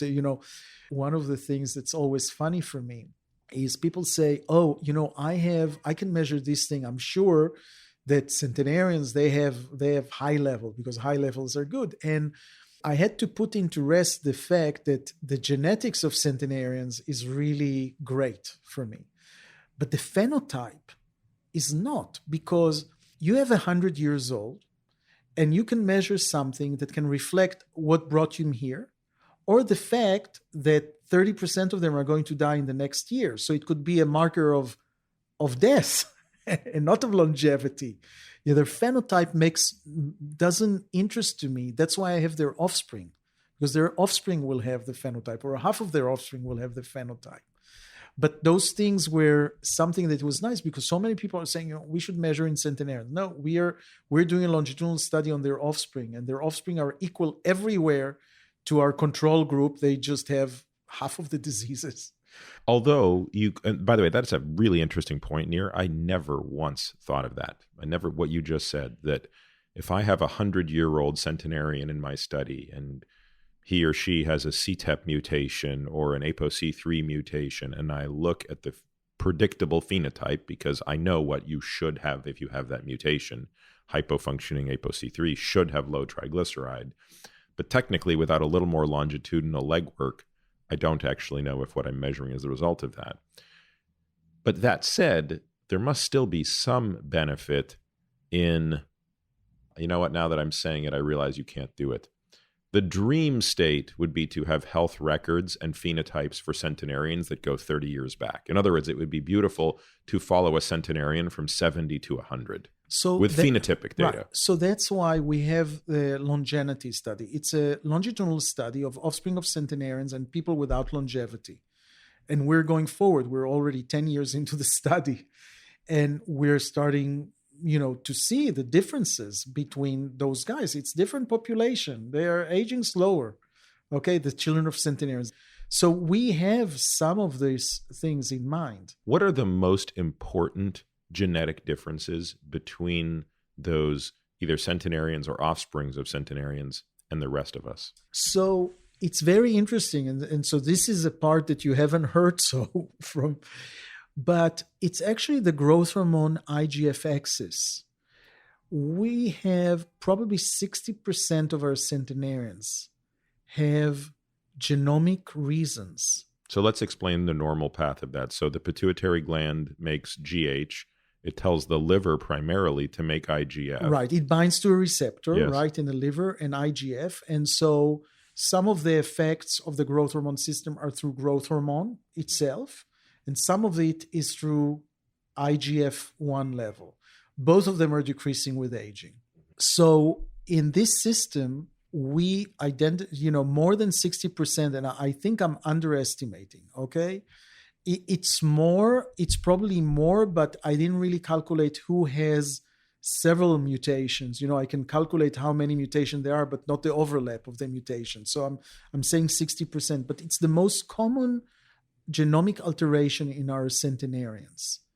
And I have to tell you... And where is it specifically? I'll tell you in a second. And I wanted just to tell you, I wrote grants on that because I thought, because there's preliminary data in nature, right? The small dogs live longer, Yes, and the ponies live longer. And when you mutate growth hormone or they're born dwarf, they live longer. And when you give more growth hormone, they live shorter. So there is a lot in nature. But the human data was really confusing. Some diseases, when you have high IGF, you have more cancers, but you have less Alzheimer's disease, right. less cancer. Less heart disease and less diabetes, but more cancer. Right. And mortality, it's like in the middle, a little bit tending to more from cancer and stuff. By our analysis, which I think pulls all of your data, we found that there was a U-shaped mortality curve with the nadir being between 60th and 80th percentile of all-cause mortality. So I want to tell you the problem with this association. Yeah. On one hand, an individual that age quickly, okay, their growth hormone IGF goes down quickly, okay? So you would measure falsely low IGF-1 level if you catch them on the wrong side of their aging curve. Right. That wouldn't fit our theory that low IGF is good because that's their accelerated aging. Yeah. So this is a problem with an association study like that. We discovered, first of all, that when we take our centenarians, so they're in our study because they've been healthy at age 95, living independently. We take them at any age, but that's what they have to do. Yeah. And we just look at those with the highest IGF and the lowest IGF-1 level. Those with the lowest IGF-1 level live twice as long. Those are already the centenarians. Mm-hmm. But only women. Men do not. And every example that I gave you, there's a sex difference. The growth hormone IGF is very sensitive for women or for females. Sorry, Nir, let me ask you another question. It's very difficult clinically to measure GH because it's pulsatile. Right. So whenever you're saying growth hormone, are you really saying IGF, which is easier to measure? No, because I'm going to talk soon about not what I'm measuring, but where the mutations are. Okay, but to repeat what you just said, the difference between men and women, was that based on IGF level or GH level? IGF levels. Okay. But we discovered in aging, we did a huge faux pas. Okay, that we are now correcting. We studied in our labs males only. We had excuses why females are menstruating. We don't know their effects. And we're all discovering, look, even rapamycin that really works everywhere is better in females than males. Yep. But acarbose is in males, right? There are examples where we totally missed the sex effect. And growth hormone IGF is a perfect example, except those mice that are the snail mice or the Ames mice. They have a pituitary problem, which makes them I think, sex confuse. So, they have so many other alterations. Yeah. But sex difference is important. We also showed that those women with the lowest IGF-1 level has much less cognitive problems. Third of the cognitive deficiencies of those with the highest IGF.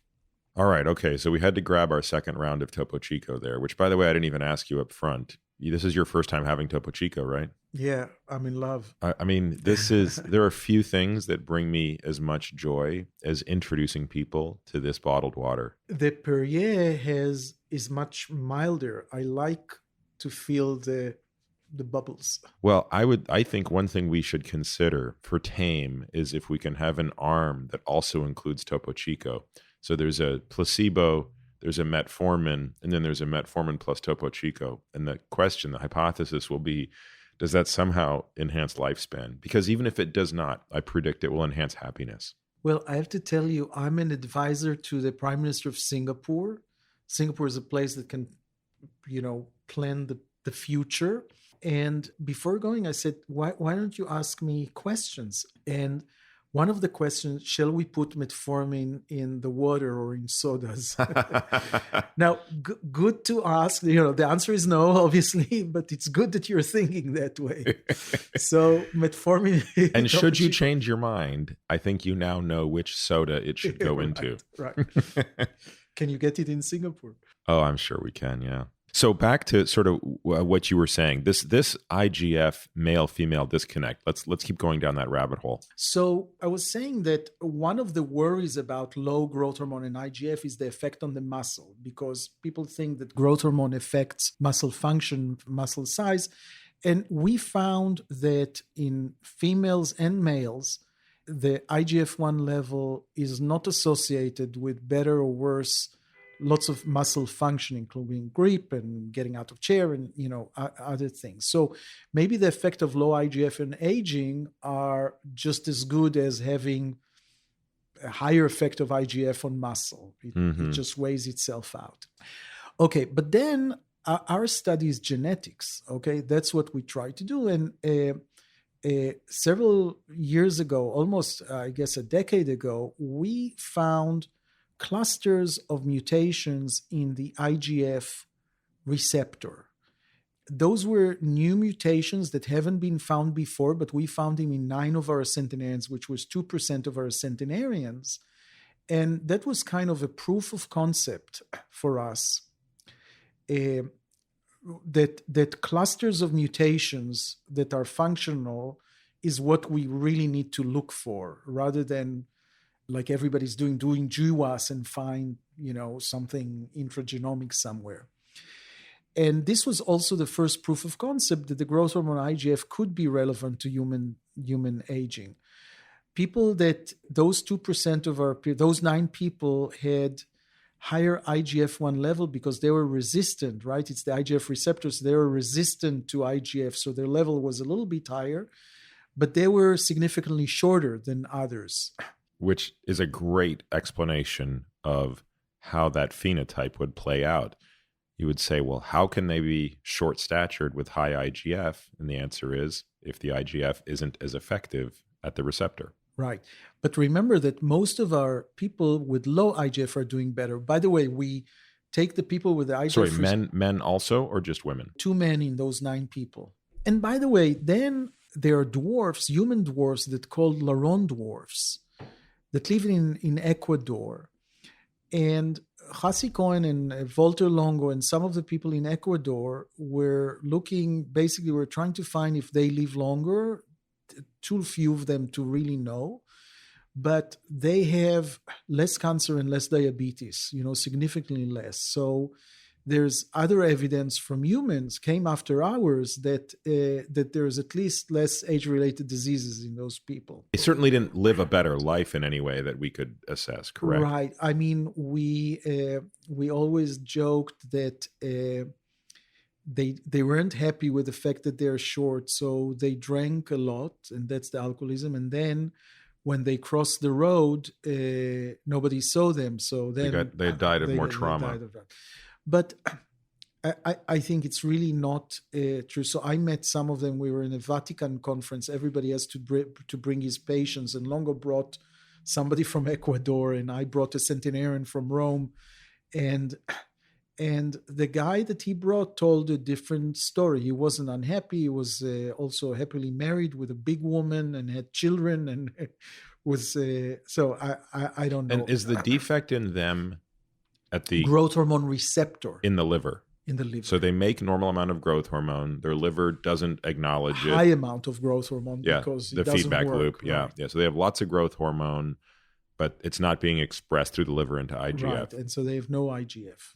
So we published last year a paper that took us 10 years to write. And basically, we were looking at a relatively common mutation. I'm saying common because it's like 3-4% in the population where they have a complete deletion of exon 3 in the growth hormone receptor.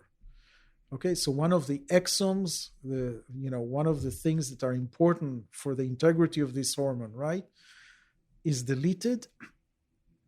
And of course, you would think that that means that the growth hormone is less effective. And Gilad Tzmon, who was fellow with me, brought me this data to suggest that while it's 3-4% in our control population, it's 12% in our centenarians. So I asked, so what's the IGF-1 level? And he showed it's lower. And I said, and what's the height of the people? He said, well, that's the problem. They're much taller. So I said, I cannot do anything with this study. It just makes no sense. I don't know how to write it. So the people with lower IGF, but the mutation was in the exon of the growth hormone receptor. Okay, so they had lower IGF. Fine. So it was a dysfunction of the receptor, right, in theory. So less IGF, and we know that it was fully penetrant all their life. In other words, there's no chance that it didn't start showing up until they were an adult. Well, we'll come back to that, but the mutation didn't change. These guys are, and by the way, just give me some numbers here. How low are their IGFs? I don't remember. Directionally, like, are we talking about like less than 100? We're talking less than 200. Okay, yeah, 100 is about the median level of IGF for somebody over 65. Yeah, I think in the studies that I told you, the average or the mean or whatever was 94, something like that. I don't remember to answer about those people. Okay, now? Okay, so he said what to do. I said, well, first of all, what you do with genetics, you do replication study. You go to other populations and you see what's going on there. And second, you do a functional study. Let's see if it's really a functional mutation. So it took almost 10 years, right? And in 10 years, we replicated the data in 3 other populations, in Amish, French centenarians, in the CHS here in the United States. And in all studies, the people that lived the longest had much more of those homozygosities in the growth hormone receptor. So that was a great validation. Second, the functional. So Hassi Cohen, my partner in USC, we send him the lymphoblast of our patients, the affected and not affected, and he is a growth hormone IGF expert. So he incubated them serum-free, so without stimulation, and with growth hormone, and looked both at activation and proliferation by growth hormone. So in serum-free without stimulation, they had less activation and less proliferation, half of normal, suggesting, that's the mutation, that's the function. When he incubated them with growth hormone, it totally switched. I'm sorry, but going back, you talked about proliferation, but was there a functional difference in the lymphocyte in addition to its increase in number? There's the first was activation by phospho-ERK and some of the but non-specific activation. No, specific to what growth hormone is doing, but ERK proliferation. It's a cell. That's data. An easy one. Yeah. When he incubated it with growth hormone, it was the opposite. Rather than this low proliferation, low activation, it was high activation, high proliferation. So what's going on? Well, what's going on? When do we have high growth hormone? Through puberty. Yes. So with high growth hormone, something has changed in the activation. From low activation, you jump to high activation for reason with the molecular, the real mechanism we don't know really, but that's what happened when you have high growth hormone. So they all were taller. And then when growth hormone got down for the rest of their life, they shut off. Okay, so this is 12% of our people. Then Yushin Su, who's a geneticist that's working on this, she was interested in microRNA. That's another, epigenetic thing that comes. We haven't been thinking about it, but those are RNA that comes from certain region of the gene, and they bind specifically to active region of the gene, and they modulate them. Well, 30% of our centenarians have clusters of microRNA that are overexpressed by a lot, by 40 times, just immensely activated. One of them, for example, microRNA 142, that's increased by 35-fold. When you incubate it with cells, it prevents the phosphorylation of the IGF receptor, decreases some other signaling, FOXO signaling, and some other stuff dramatically. So there's a microRNA targeting of the growth hormone IGF receptor in about 30% of our centenarians. Then 22% of our centenarians have mutation in FOXO3A. That's a common mutation in centenarians. So you start 2% and 12%. Yeah, tell people what FOXO3A does. FOXO3A is another, how would I say, just housekeeper that lets in good stuff and change things and put things in stop. It's too complicated to go more, but it is part of it's very important, insulin, the transcription IGF factor at regulating homeostasis, right. Cellular homeostasis. Right. I mean, that's not a great explanation, but isn't FOXO the most prevalent genetic difference between, if you were to just isolate them by genotype, if you look at CETP and C3 and FOXO and GH and IGF, I mean, if my recollection is that FOXO might be the single most prevalent of the... Well, FOXO, I'm not sure that it's true, but FOXO3A is common in all centenarians population around the world.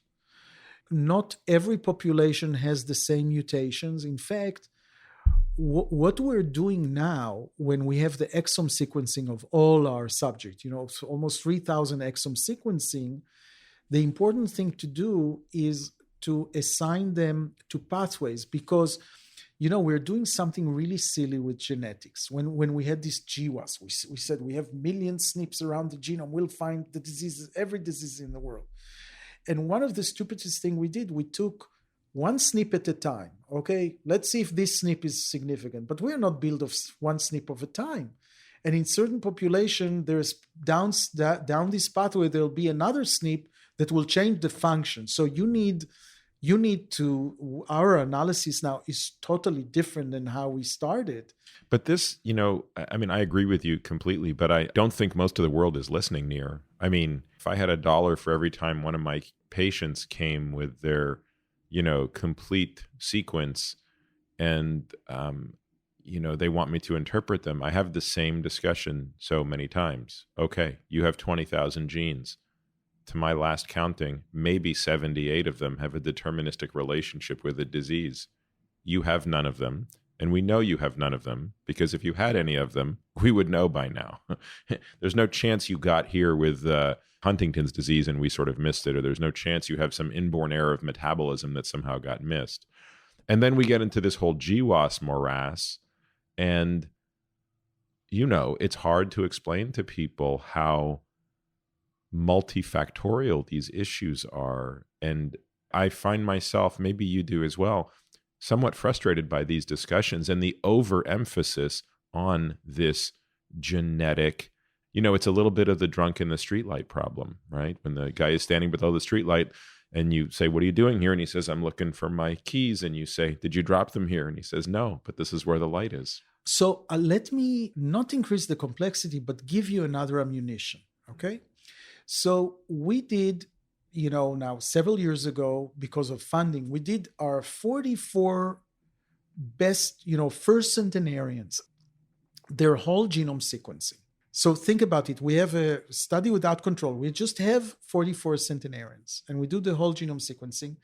And our question was, do centenarians have the perfect genome? I mean, maybe 1 out of 10,000, they just don't have all this crap from the GWAS, those SNPs for heart and Alzheimer's stuff. They're just great. And we went to this data set that's called CleanVar. CleanVar then had the 15,000 pathogenic mutation that most probably will cause a disease. Okay? Now they have about 30,000. And our hypothesis is that our centenarians don't have any of those. Okay? Will support the perfect genome. Right. 44 centenarians had more than 230 mutations between them, in other 5 to 6 mutations that should have caused them diseases. And none of them had this disease in 100 years of life. And some of those mutations, I'll give you the best example, they're for Parkinson and cancer and everything, but ApoE4. Yeah, what's the E4? We have 2 ApoE4 100 years old people that the textbook would say they're demented at 70 and dead at 80, and they're not demented and not dead at 100. Do you think this at all explains the LPA uptick we see? Because, one of my favorite topics is lipidology, and of course, Lp(a) is a very virulent lipoprotein, and yet centenarians seem to have more of it than the general population. Exactly. So we actually showed in a paper, because we found a way. So basically, we can have mutations that are protected because they have slow aging or longevity genes that protect them, right? So how do you prove that? So we noticed that when you look cross-sectionally, I hope I can make it very simply. When we put any genotype cross-sectionally, in other words, we have all the ages from 50 to 112 is our oldest. We see patterns. If we see pattern that the genotype is declining with age, we know it's killing people, okay? If we see that it's kind of monotonically increased with age, like with the... Yeah, it's concentrating. Then means the people who are surviving with this mutation. That's why we have it more in 100. Like the example of growth hormone receptor going from 3 to 12 in a monotonic way. So we looked at Lp(a) exactly. And this is the most confusing of them all, because I don't see any compelling evidence that Lp(a) is anything other than atherogenic. And so it begs the question, why would it concentrate in centenarians as opposed to just rise commensurate with the population? Exactly. So this is the answer, okay? First of all, we show cross-sectionally that LPA drops until the age of 80 by half. In other words, it kills half of the people. It's killing you like crazy until it's not. Right. And then you look at that and you kind of try to understand, just a minute, now this thing that killed, now all of a sudden centenarians have even more. Right. It should stay flat after 80. Right? Yeah. It should be flat. Why is it increasing? Well, because it's a protected aging gene. In other words... It was, obviously, during evolutionary times. Are you saying that the thing that Lp(a) did for us 500,000 years ago that is no longer beneficial in this lousy environment, the centenarians have managed to tap into its properties? No. So what we did, and it's all published in computational biology journals, we took every one of the longevity gene that we have and we did gene-to-gene interaction. In other words, we tried to see if there is interaction between the bad genotype and the good genotype, the good longevity genotype. And we did it to a variety of those U-shape, right? I'm telling you there's a U-shape. Yep. It goes down with aging and then it's good in centenarians. Mm-hmm.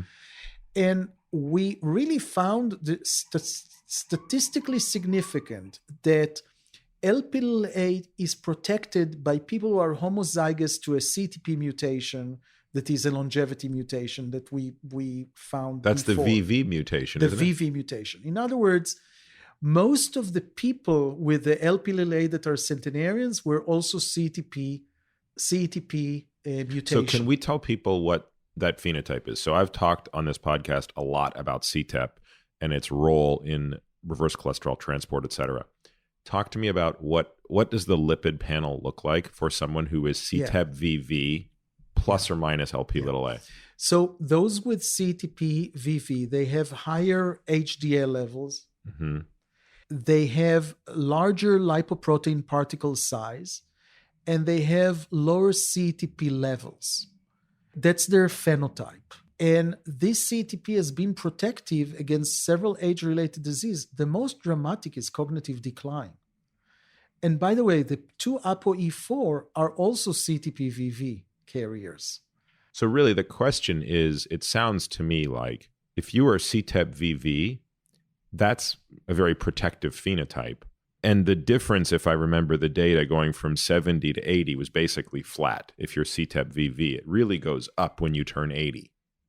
Meaning the concentration of CETP-VV... The genotype. Yes, the genotype goes up significantly once you hit 80. It goes in 55, it's 8% of the population, and at 100, it's 20% of the population. So it's also important to know that first of all, the 8% that have VV, I don't know how many of them will be centenarians, right? And also not all centenarians are VV, but it's it's still very impressive. Because the problem with HDL cholesterol is it's just such a dumbass metric. It's so useless. It's so far downstream that it doesn't tell us much. But the hypothesis here would have to be that these people have far more functional HDL particles. Because, I mean, we don't have to rehash this, but anytime you pharmacologically increase HDL cholesterol by inhibiting CETP, nothing good seems to happen. Right, because you're actually impairing the reverse cholesterol transport. Right. So it has to be with effect. Right, that's why it has to be a functional thing of the HDL probably, or the lipoprotein particle side, or something so else. I understand all of that. Here's the part I still don't understand, Nir. Why wouldn't the LP-little-a phenotype or the LPA gene flatline after 80?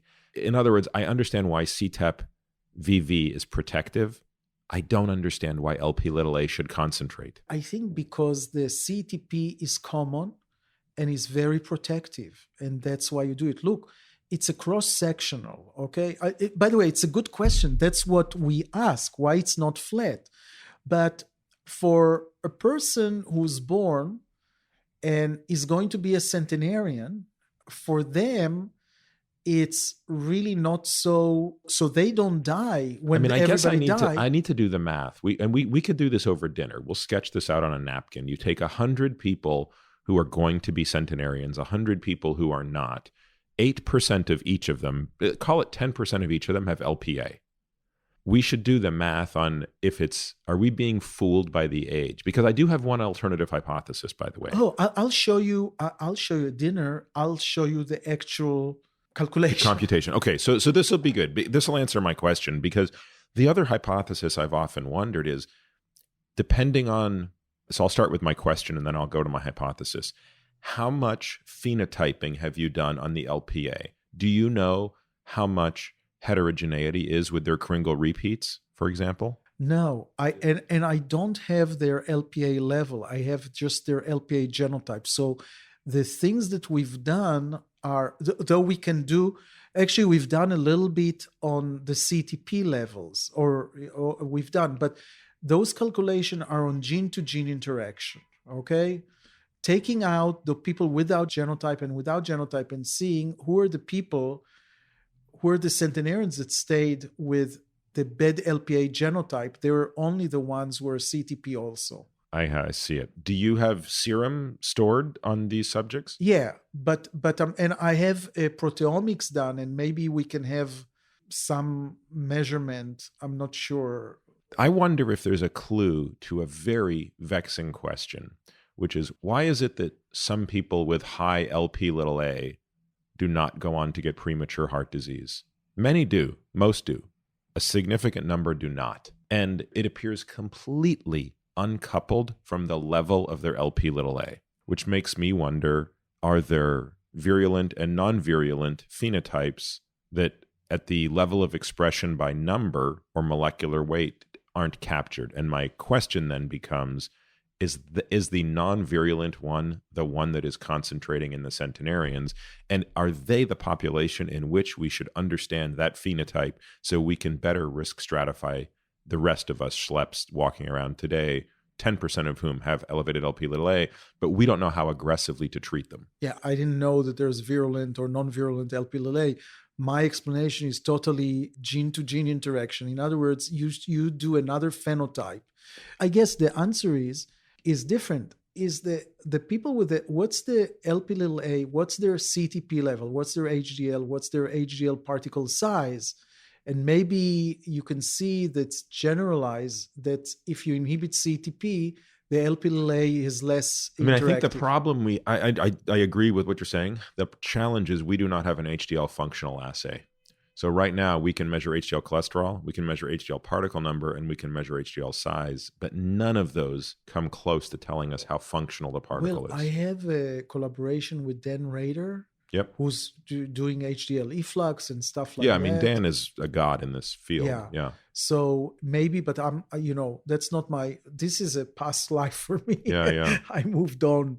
So I don't really know to answer you. I didn't realize. Let's go back to the IGF-GH thing, because this one still creates tremendous, let's bring it back to clinical stuff. So I'm often asked by patients, hey, should I be on growth hormone? And my answer is, I don't think so. But if I'm going to be brutally honest, I really don't know. I really have no insight into whether exogenous administered growth hormone is harmful, helpful, neutral, or what, because the clinical data certainly don't give us the answer, right? So the epidemiology, if you're in sort of, Valter's camp, is that would be the worst thing you could ever do. Growth hormone is bad because IGF is bad. But again, the epidemiology tell a different story, tell a much more nuanced story that has to do with how high is too high, at what age, and for what gender, and with respect to what disease. So, of course, how can you manipulate IGF? Well, you can manipulate it. The two easiest ways to manipulate IGF, the three easiest ways to manipulate IGF, are to manipulate growth hormone exogenously, manipulate IGF dietarily, predominantly through amino acids, and manipulate insulin to indirectly impair or enhance IGF binding proteins. Well, let me tell you, we just published a paper in Nature a month ago, a study that we're going also for a while. And what we did is we got from Amgen, as much as other pharmaceuticals, try to develop antibodies against IGF receptor because IGF receptor is expressed in many cancers. Yeah, this was the disaster drug that they tested against metastatic pancreatic cancer. Right. It failed, but if I recall, there was a very special little gift, which is no CNS penetration. Am I thinking of the right one? Yeah, right. So it failed, but we're interested for aging, yes. Right? And not only we're interested for aging, our hypothesis was that IGF, that you need to decrease IGF action in the periphery, but increase it in the brain because of the data. Yep. So we asked them to murinize their antibodies. Murinize means to make it available for a mouse. Right. And we got it, and we did a longevity study that we started at 22 months. By the way, remind me, in the human study, how much did it lower IGF in the periphery? It increased IGF. I'm sorry. I'm sorry. How much did it lower IGF activity in the periphery? Was it a reduction by what fold? Like, was it a twofold reduction? It's very hard to measure. You don't measure it like that. You measure it in vitro. It's very hard to measure how much. Got it. Okay. And they rebounded a little bit with IGF, which is not the case with aging, because with aging, you don't have the growth hormone secretion. So we gave it to 22 months old animals that are 70, 75 years of age equivalent. We increased their health span dramatically, and we increased their lifespan by 10% at an old age. Okay, so this is a drug that's already was... And you were able to demonstrate... I'm sorry I missed this paper. It came out a month ago, so I'll be inhaling it this time tomorrow.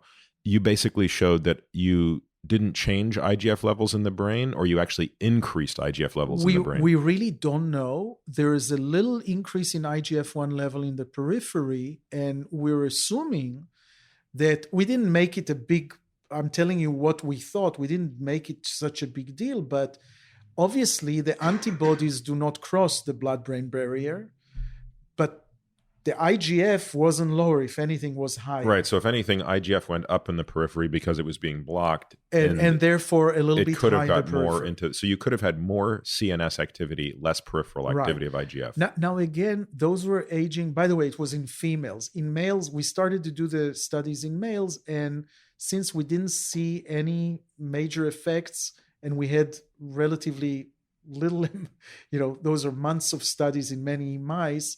So we eventually did the longevity only in females. We don't have data on males, but the extent of healthspan, and you'll see the paper, it's a great paper with lots of studies. And it's impressive how much they did better, the females with it. So there you have an example. We have all the pathway. You ask, what do we do? It's been in humans. Okay, the IGF receptor antibody is there. The only problem for us is aging could be an indication. What's before aging? Like, we need another indication in order to start selling it before. But what's your hypothesis in those mice, in the female mice, that you said they live 10% longer and much healthier. And much healthier. So they had compressed morbidity as well. They had a they had the cardiovascular protection. They have cognitive advantage, functional advantage. There's a whole thing.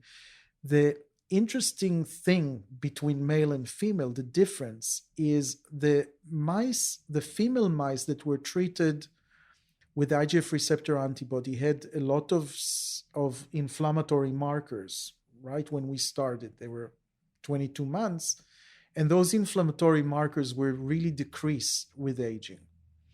In males, we had a little bit more inflammatory markers, but they increased with the IGF treatment. So maybe the fact...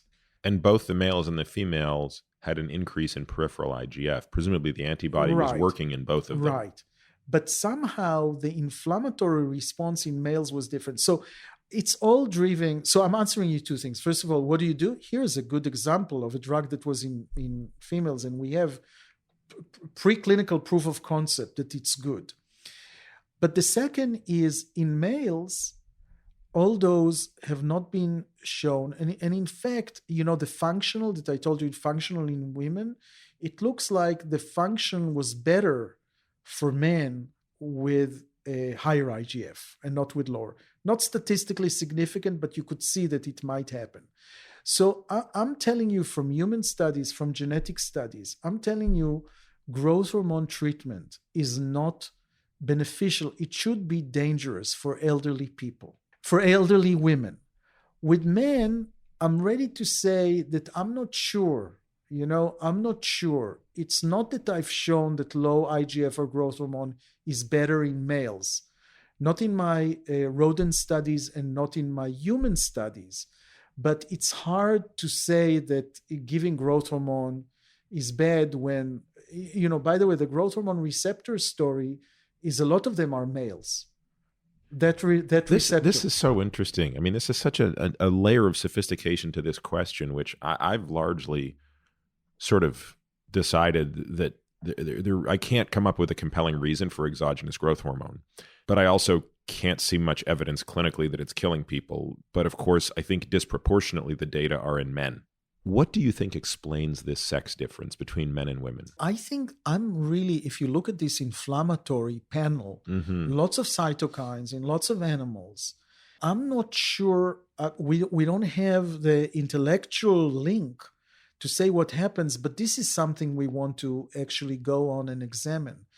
Because if for some paradoxical way that is sex dependent, low IGF increase inflammation, we want to know why, and we want to know how we can affect it. It would be great if you could repeat the study with younger mice, both male and female again, because the most obvious example is the biggest difference between the men and the women are the sex hormones. And the older they get, that difference is still there. women will, the female mice would go from having some testosterone to zero testosterone. But gosh, the men would probably still have more estrogen than the males have more estrogen than the females post-menopause. Right. Which makes me wonder if the estrogen, the progesterone, and the testosterone are somehow protective of the inflammatory effects. So there's we're working on a grant because the sex issue is so interesting. We started working on lots of models where you can change X and Y chromosomes and stuff like that. And, we're looking at the way to look at because I don't think it's usually as simple as the sex hormones. I think we're missing a whole biology, and whatever is the sex hormones, I don't understand the inflammation in that either. But by the way, your idea of doing it in young is good. Amgen sold this IGF receptor, and we cannot get more samples, but we're interested to maybe do our own. Wait, Amgen sold the rights to the human antibody. Right. Their whole section, actually. Their whole section. To who? Which company owns it now? To like a private company that we're unable to get people to, though I have to say it's not our major priority now, but and we have some consultants that are trying to get it together with those people. So, it's still an issue, but I'll tell you, if I had to develop a treatment, I would rather use the microRNA 142 because the IGF receptor antibody didn't work in cancer, but maybe the microRNA penetrates better in another way, and maybe that's the way to decrease IGF receptor in cancers. So anyhow, but I really answered you that there are things that we could do to affect the pathway. I mean, what do you think about sort of to me, the most obvious way to manipulate IGF is through fasting. So about once a quarter, I fast for a week with just water only.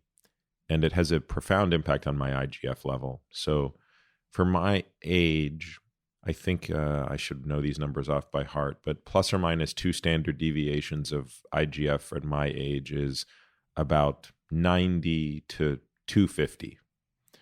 And if I measure my IGF level before a fast, right before a fast, it might be 180 to 200. And right after the fast, it's 80 or 90. And 6 weeks later, it's maybe 140, 150. So it sort of falls precipitously during the fast and then slowly rises and then falls precipitously and slowly rises. And there's part of me that just wonders if a cyclic approach to IGF is a healthier approach than, say, constitutively being calorically restricted and just, because you could starve yourself of methionine and eat no protein and live at a lower IGF level of maybe 110 forever.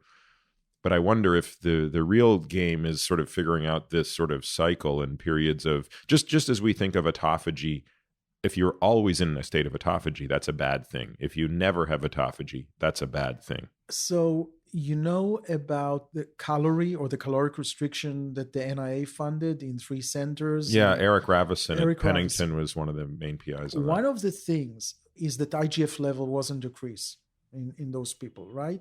And we think IGF decrease is really an important part of longevity. But we learned something else, and maybe I'm digressing because I'm sure you talked about it more, that what we're doing in rats wasn't really caloric restriction. We're doing intermittent fasting because in our rodents, we would bring the food in the morning. They were hungry. Right. They would eat all the food, the 60% whatever we gave to ad libitum, and they were fasting for 23 hours. And they had low IGF-1 level. But in Eric Ravusin's studies, they didn't have low IGF because it wasn't caloric restriction like that. They gave them just less food throughout the day.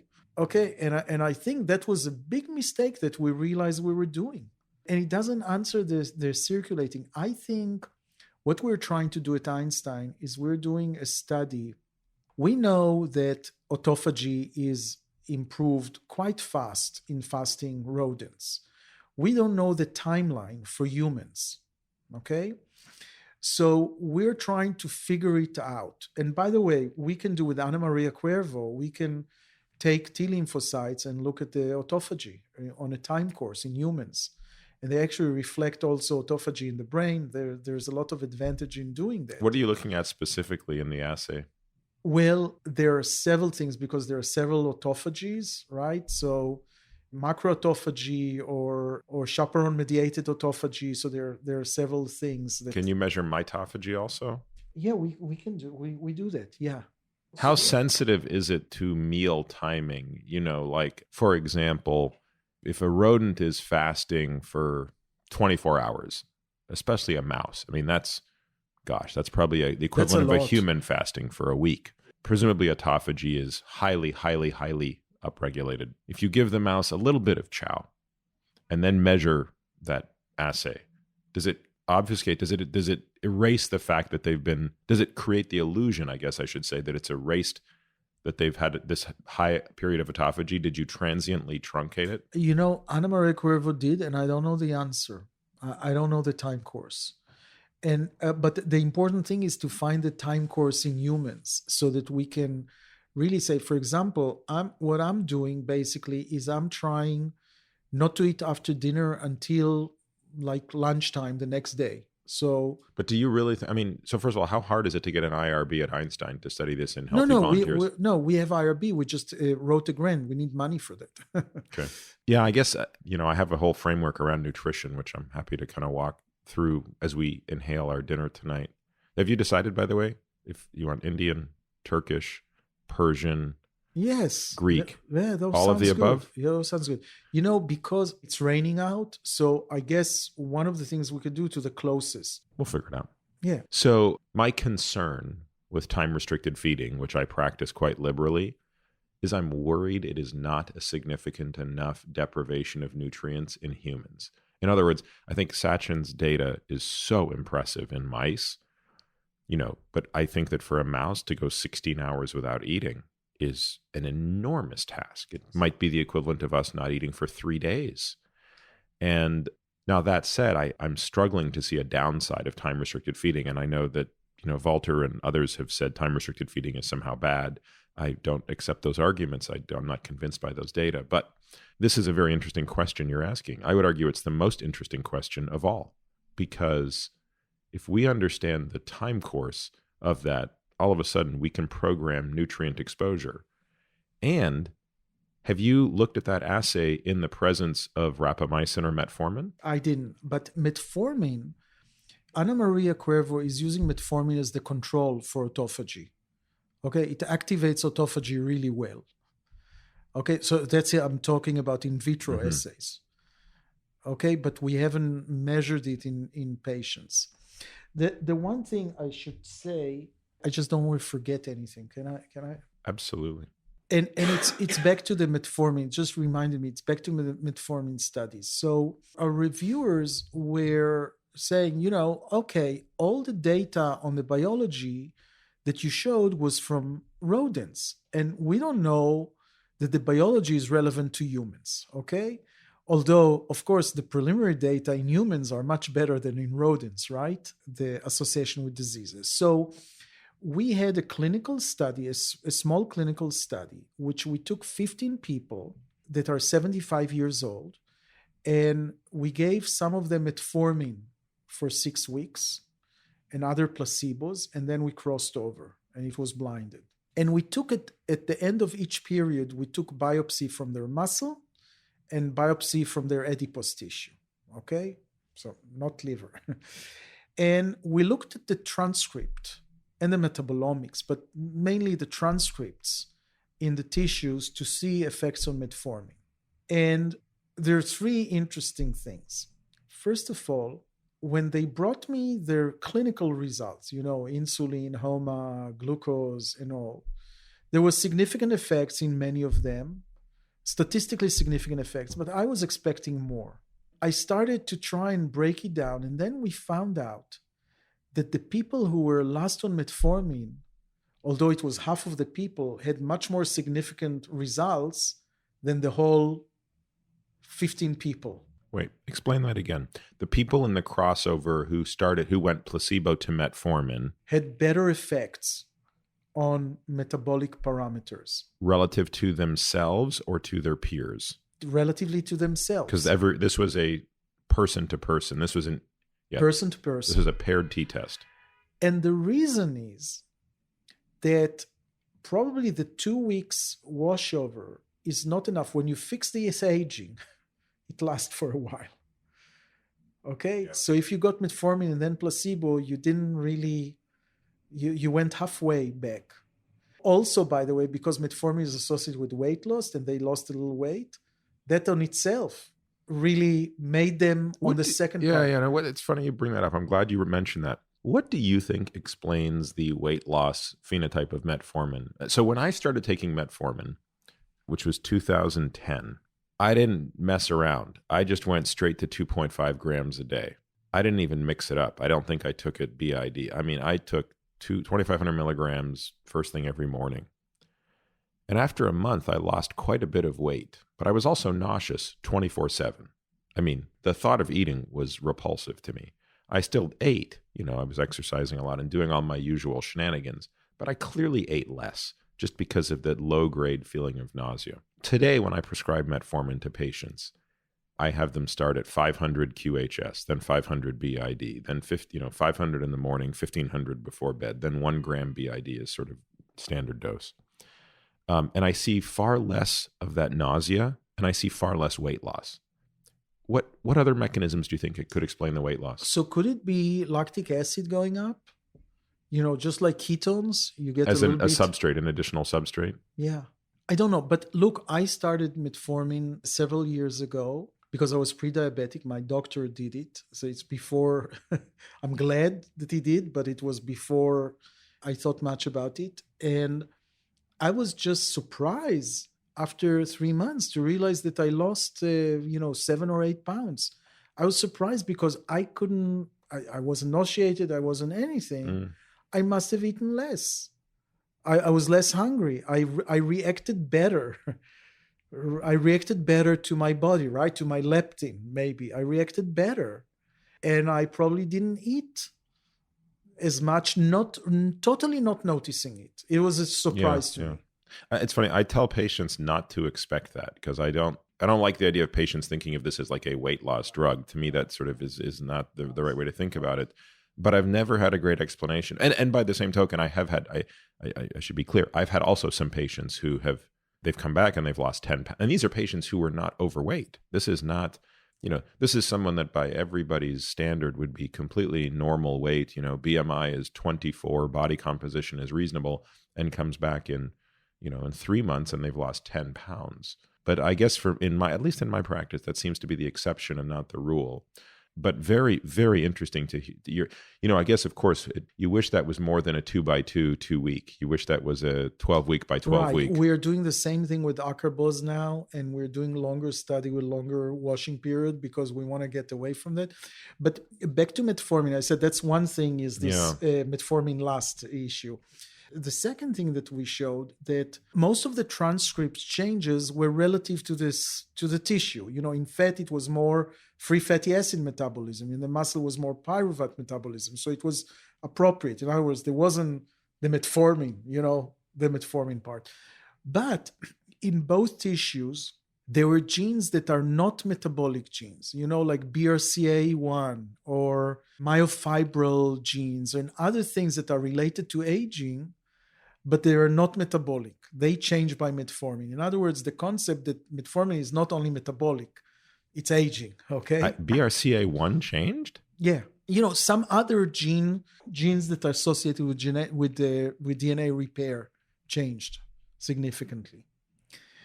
The second Did you see in the muscle, by the way, if you still have biopsies, I'd be very curious to know if the lactate transporter out of the muscle, I'm blanking on it. It's MCT2. In other words, as people make more and more lactate in the muscle, do they get more and more efficient at shuttling it back to the liver? And if so, you would expect MCT2 transport. The gene expression changes by that. Yeah. We have the raw data. It didn't come up. I'll tell you, it didn't come up as a winner, but that doesn't mean it's not changed. And you looked at genome, or you looked at messenger as well? You looked at mRNA? Only message. It's transcript. It's It's only all message. mRNA. Right. Okay. It's So only you should have message. seen it if it happened. Well, if it was highly, there are hundreds of changes. Okay. So significant maybe this was changes. underpowered to see that difference. Significant changes. So I can still answer you specifically. And it's RNA-seq, so it's really good. It will be good. If I take that and see that it can be, without taking into account that there are 400 other changes, it can be significant. The other thing, though, what you do with transcript, you look at upper regulators of the system, and there's a way to do that. That's what everybody does now. So if you look at the upper regulators, you get back to the same things that are affecting aging. AMP kinase, mTOR, all those pathways were affected by metformin, except that what you measured below is the tissue-specific effects, but it was all related back straight to aging. It breaks my heart. And so we really connected not only the clinical data, but the biological data in humans to the TAME study. Yeah, it's wonderful. A few years ago when my father was diagnosed with cancer, I immediately put him on metformin. And, in his infinite wisdom, his primary care doctor took him off it because, why would you put him on metformin? And in the end, my father decided his primary care doctor knows much more than I do, and so remains off metformin. But certainly this discussion, because I probably know more about metformin than the average person, but this discussion has been completely illuminating. There's one other thing I want to ask you about, which is all of the discussion around NAD. I mean, you know quite a bit about this. What is your take right now based on the state of the science that we have, which admittedly, I think we're just scratching the surface of, as far as, first and foremost, just at the mechanistic level? What is your belief that orally administered nicotinamide riboside can actually make it into a cell? I don't know if you've seen it, but Josh Rabinowitz's paper over the summer would suggest, no, most of this is going to the liver. Right. So wouldn't this sort of call into question the companies, there's two of them right now, Chromadex and Elysium, that sell basically nicotinamide riboside plus or minus pterostilbene? What do you think explains the reported efficacy of those agents in light of Rabinowitz's NAD tracer study? First of all, the Rabinowitz study was also criticized, okay? Time course and other things, which, okay, I'm just saying that. But I think really the biggest issue here, I want just to use this opportunity to say that a lot of what we're doing is not based on clinical studies, okay? And it really just underlines the fact that unless you do a clinical study, you can remain guessing. Now, I'll tell you, I'm taking a good preparation of NMN, okay? Tell the listener the difference between NR and NMN, because they're both precursors to NAD, but there's a subtle difference. Yeah, and I don't know. I don't know to explain that really well. I don't care that much. Okay, but in theory, one is slightly more stable than the other. But right, yeah. It's a stability issue, availability issue, but they'll fight, and we don't know which is the better, and we don't know which gets to the tissue, right? Yeah. But what I wanted to say is the following. So the answer is it could all be water. Okay, it could all be this. You say that as you hold up a bottle of Topo Chico. Right, sorry. No, you didn't see that in the microphone? Okay, but what I'm doing now is I'm opening my Fitbit, okay? And one of the things that the Fitbit has is sleep, okay? Do you use Fitbit? No, I use something called Aura, which works much better. Okay. Yeah, this really measures sleep well. Do you get also the deep sleep and the yes. REM and all that? Yep. Okay. Since I started taking NMN, and it might be a coincidence, so I have to stop it and start again, but my sleep has been much better. That means in the beginning of the night, I have much more deep sleep, and at the end of the night, I have much more REM. Mm-hmm. And I thought if there's anything I can say about it, is that just because of this association, okay? but I don't believe it, right? Because it's not it's me, and it's empirical and many it's things could have anecdotal. looked. I was in vacation. I don't know.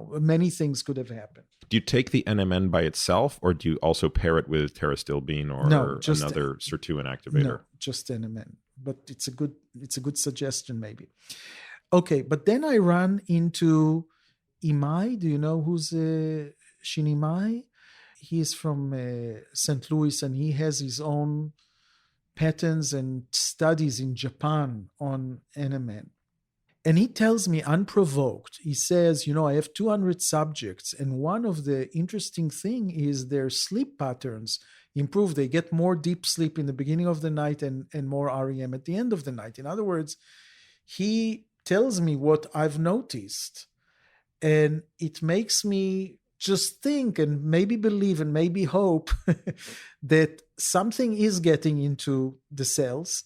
Yeah. And that there's a real effect, at least on sleep. He didn't tell me any other things. But really, my answer is we don't really know enough. It's very hard to measure effect because this NAD goes and goes away. And what system can you do? It's very hard to measure that. And without clinical studies that are really well controlled, I think it's going to be hard to just support that. And that's me as a conservative scientist and one who says that even metformin, that everybody says you have enough data. No, we have to do the clinical study to prove that. And that's where I really stand.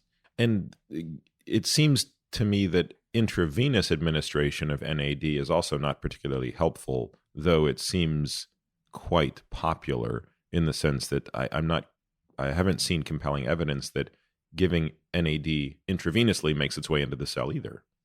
So I think the interesting development will be to develop a drug, and the drug will be a precursor that will get into the blood. Outside of the liver.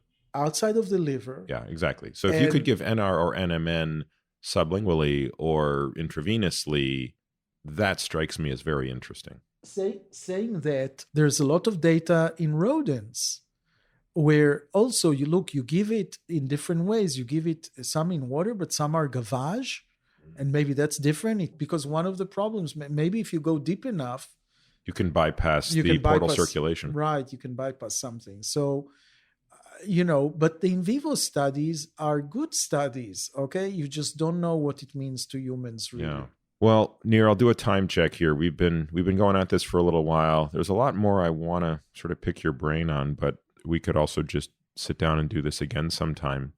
I want to make sure you've said at least as much as you want to say about metformin, because I think that to me is, you're at this point arguably one of the world's experts on a drug that, just to put this in perspective, I think Luke Hantley, who's obviously a close mutual friend of ours, and James Watson, who I don't know personally, have both said quite publicly that metformin may have already saved more patients' lives from cancer than all other cancer drugs combined, or something to that effect. This is a drug that I think with each passing day, more and more people are beginning to learn about, beginning to ask questions about. And my hope is that if nothing else, this podcast is a place that people can listen to this episode if they can't go and read 16 of your papers and they don't necessarily want to get, that far down the rabbit hole, but to hear it from you and not from me or some other schmuck who doesn't know much.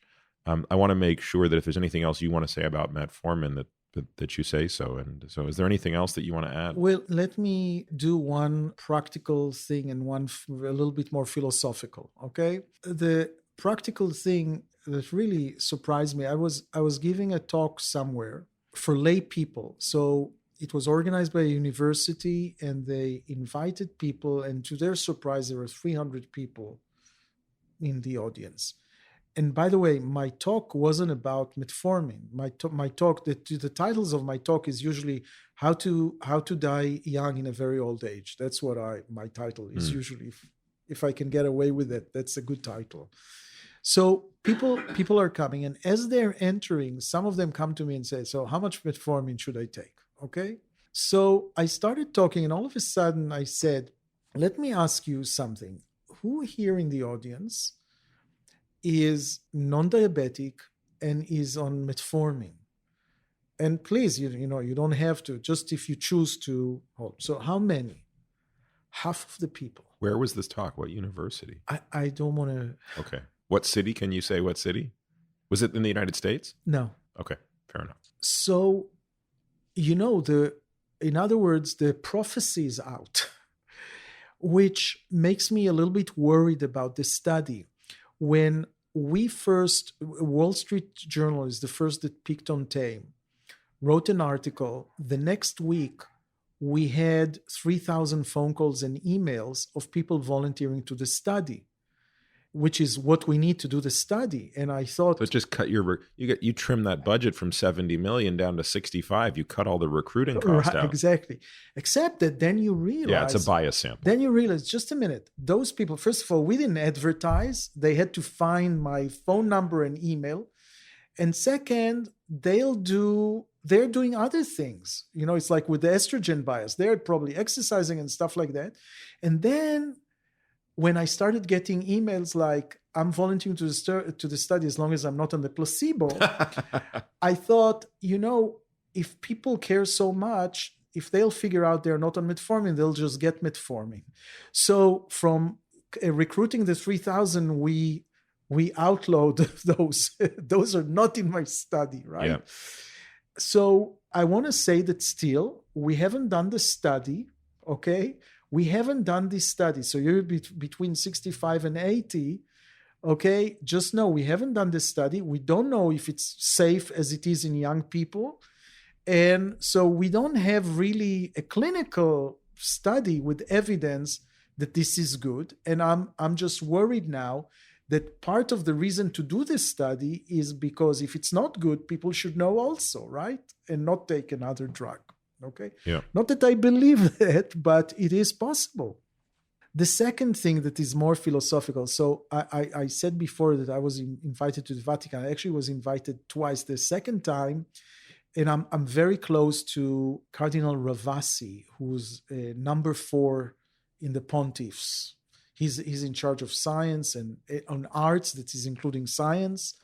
And it's interesting because the Vatican basically says, we don't want to be in a Galileo Galilei situation again. We don't want to be in a situation where the science is so right and we're so wrong that we don't know what to do with it, okay? And so they called me and they said, we have a meeting in the Vatican. We'd like you to talk about aging. Could you come? And I said, sure, I'll come. And then I'm going on and saying, am I the keynote speaker? And they said, the keynote speakers are the Pope and Joe Biden, who was vice president. I said, okay, sorry, I'm still coming. So that's how it goes. Joe Biden goes up and explains his cancer initiative and how difficult it is, because when you have cancer, you have in the cancer maybe 5 other genomes, and they're also different than every other cancer like that in the world. It's really a mess. Then comes the Pope and says, I still hope that there'll be one little pill, cheap, for everyone in the world that will cure whatever cancer they wear. Appropriate. I hope so too. But then I go up and I say, well, there is actually a cheap pill like that. And I don't know if it cures any cancer in the world, but it can prevent a lot of the cancers in the world. And actually, it has a side effect that it also can prevent a lot of other diseases in the world. So it was like the, going back to aging and the risk of aging for age-related diseases and how impactful and cheap it could be compared to treating cancer or something like that. So I think the prevention of aging is really a good place to be. And I think because we went from hope to promise and we have to realize the promise, I think life is going to be very different in the next decade with our advance. Last question, and not to end on a downer, but let's try to figure out where a blind spot could be. Where could we be wrong? Obviously, you and I share more in common in terms of philosophy and points of view than I even realized before we spoke. but where could we be wrong? So, I'll tell you what's my optimism. The European have 9 pillars of aging, and we have 7 pillars of aging, and they're all interconnected. And when I say interconnected, I just spent the time with Ana Maria Cuervo this morning. When she fixes autophagy, she fixes also metabolism. Okay? When you start doing things in any one of those pillars, you start improving the others. Now, where we could be wrong is we don't know what is the impact of each of those pathways in humans, okay? Most of our data is kind of animal data. But I think our fallback is that we all age. The advantage in aging is that aging is universal. Every animal has the skin, the hair, the skeletal, the frailty. It's very universal. And those treatments are metformin, rapamycin. You give it to any animal, it almost delays the aging there. So I don't think we're going to be wrong. I think that maybe some pathways will not be so effective. Some of them will be harder to treat maybe. But I think we have to affect 3, 4, and we're right on our way to do better. And that's just the beginning. And in the TAME study, will it be 1-to-1 male to female? Yes. So we'll also avoid that other. Right. And have you powered it such that men and women are different animals? Well, no, because all our data on metformin, and we looked carefully to the DPP and other, they didn't see any gender effects on any of the outcomes. So we're assuming that. So you're powered as though the genders don't have a significant, right. Yeah. Like we would do maybe rapamycin, Yeah. Well, Nir, this has been fantastic. I was sick the last 2 days. My voice is gone. I feel like crap. I was like, maybe we should postpone it. But then when I woke up this morning, I was like, there is no way we are postponing this discussion because I cannot wait to have this discussion. So thank you so much for coming over. It was great. It was great because you asked really great questions. And also, I'm now quite hungry, and I'll be happy to have dinner with you now. So we are going to put together a seminar on how not to calorically restrict. Tonight, only tonight. All right. Thank you, Nir. You can find all of this information and more at peterattiamd.com/podcast. There you'll find the show notes, readings, and links related to this episode. You can also find my blog and the Nerd Safari at peterattiamd.com. What's a Nerd Safari, you ask? Just click on the link at the top of the site to learn more. Maybe the simplest thing to do is to sign up for my subjectively non-lame once-a-week email where I'll update you on what I've been up to, the most interesting papers I've read, and all things related to longevity, science, performance, sleep, etc. On social, you can find me on Twitter, Instagram, and Facebook, all with the ID Peter Attia MD, but usually Twitter is the best way to reach me to share your questions and comments. Now for the obligatory disclaimer. This podcast is for general informational purposes only and does not constitute the practice of medicine, nursing, or other professional healthcare services, including the giving of medical advice. And note, no doctor-patient relationship is formed. The use of this information and the materials linked to the podcast is at the user's own risk. The content of this podcast is not intended to be a substitute for professional medical advice, diagnoses, or treatment. Users should not disregard or delay in obtaining medical advice for any medical condition they have and should seek the assistance of their healthcare professionals for any such conditions. Lastly, and perhaps most importantly, I take conflicts of interest very seriously. For all of my disclosures, the companies I invest in and/or advise, please visit peterattiamd.com/about.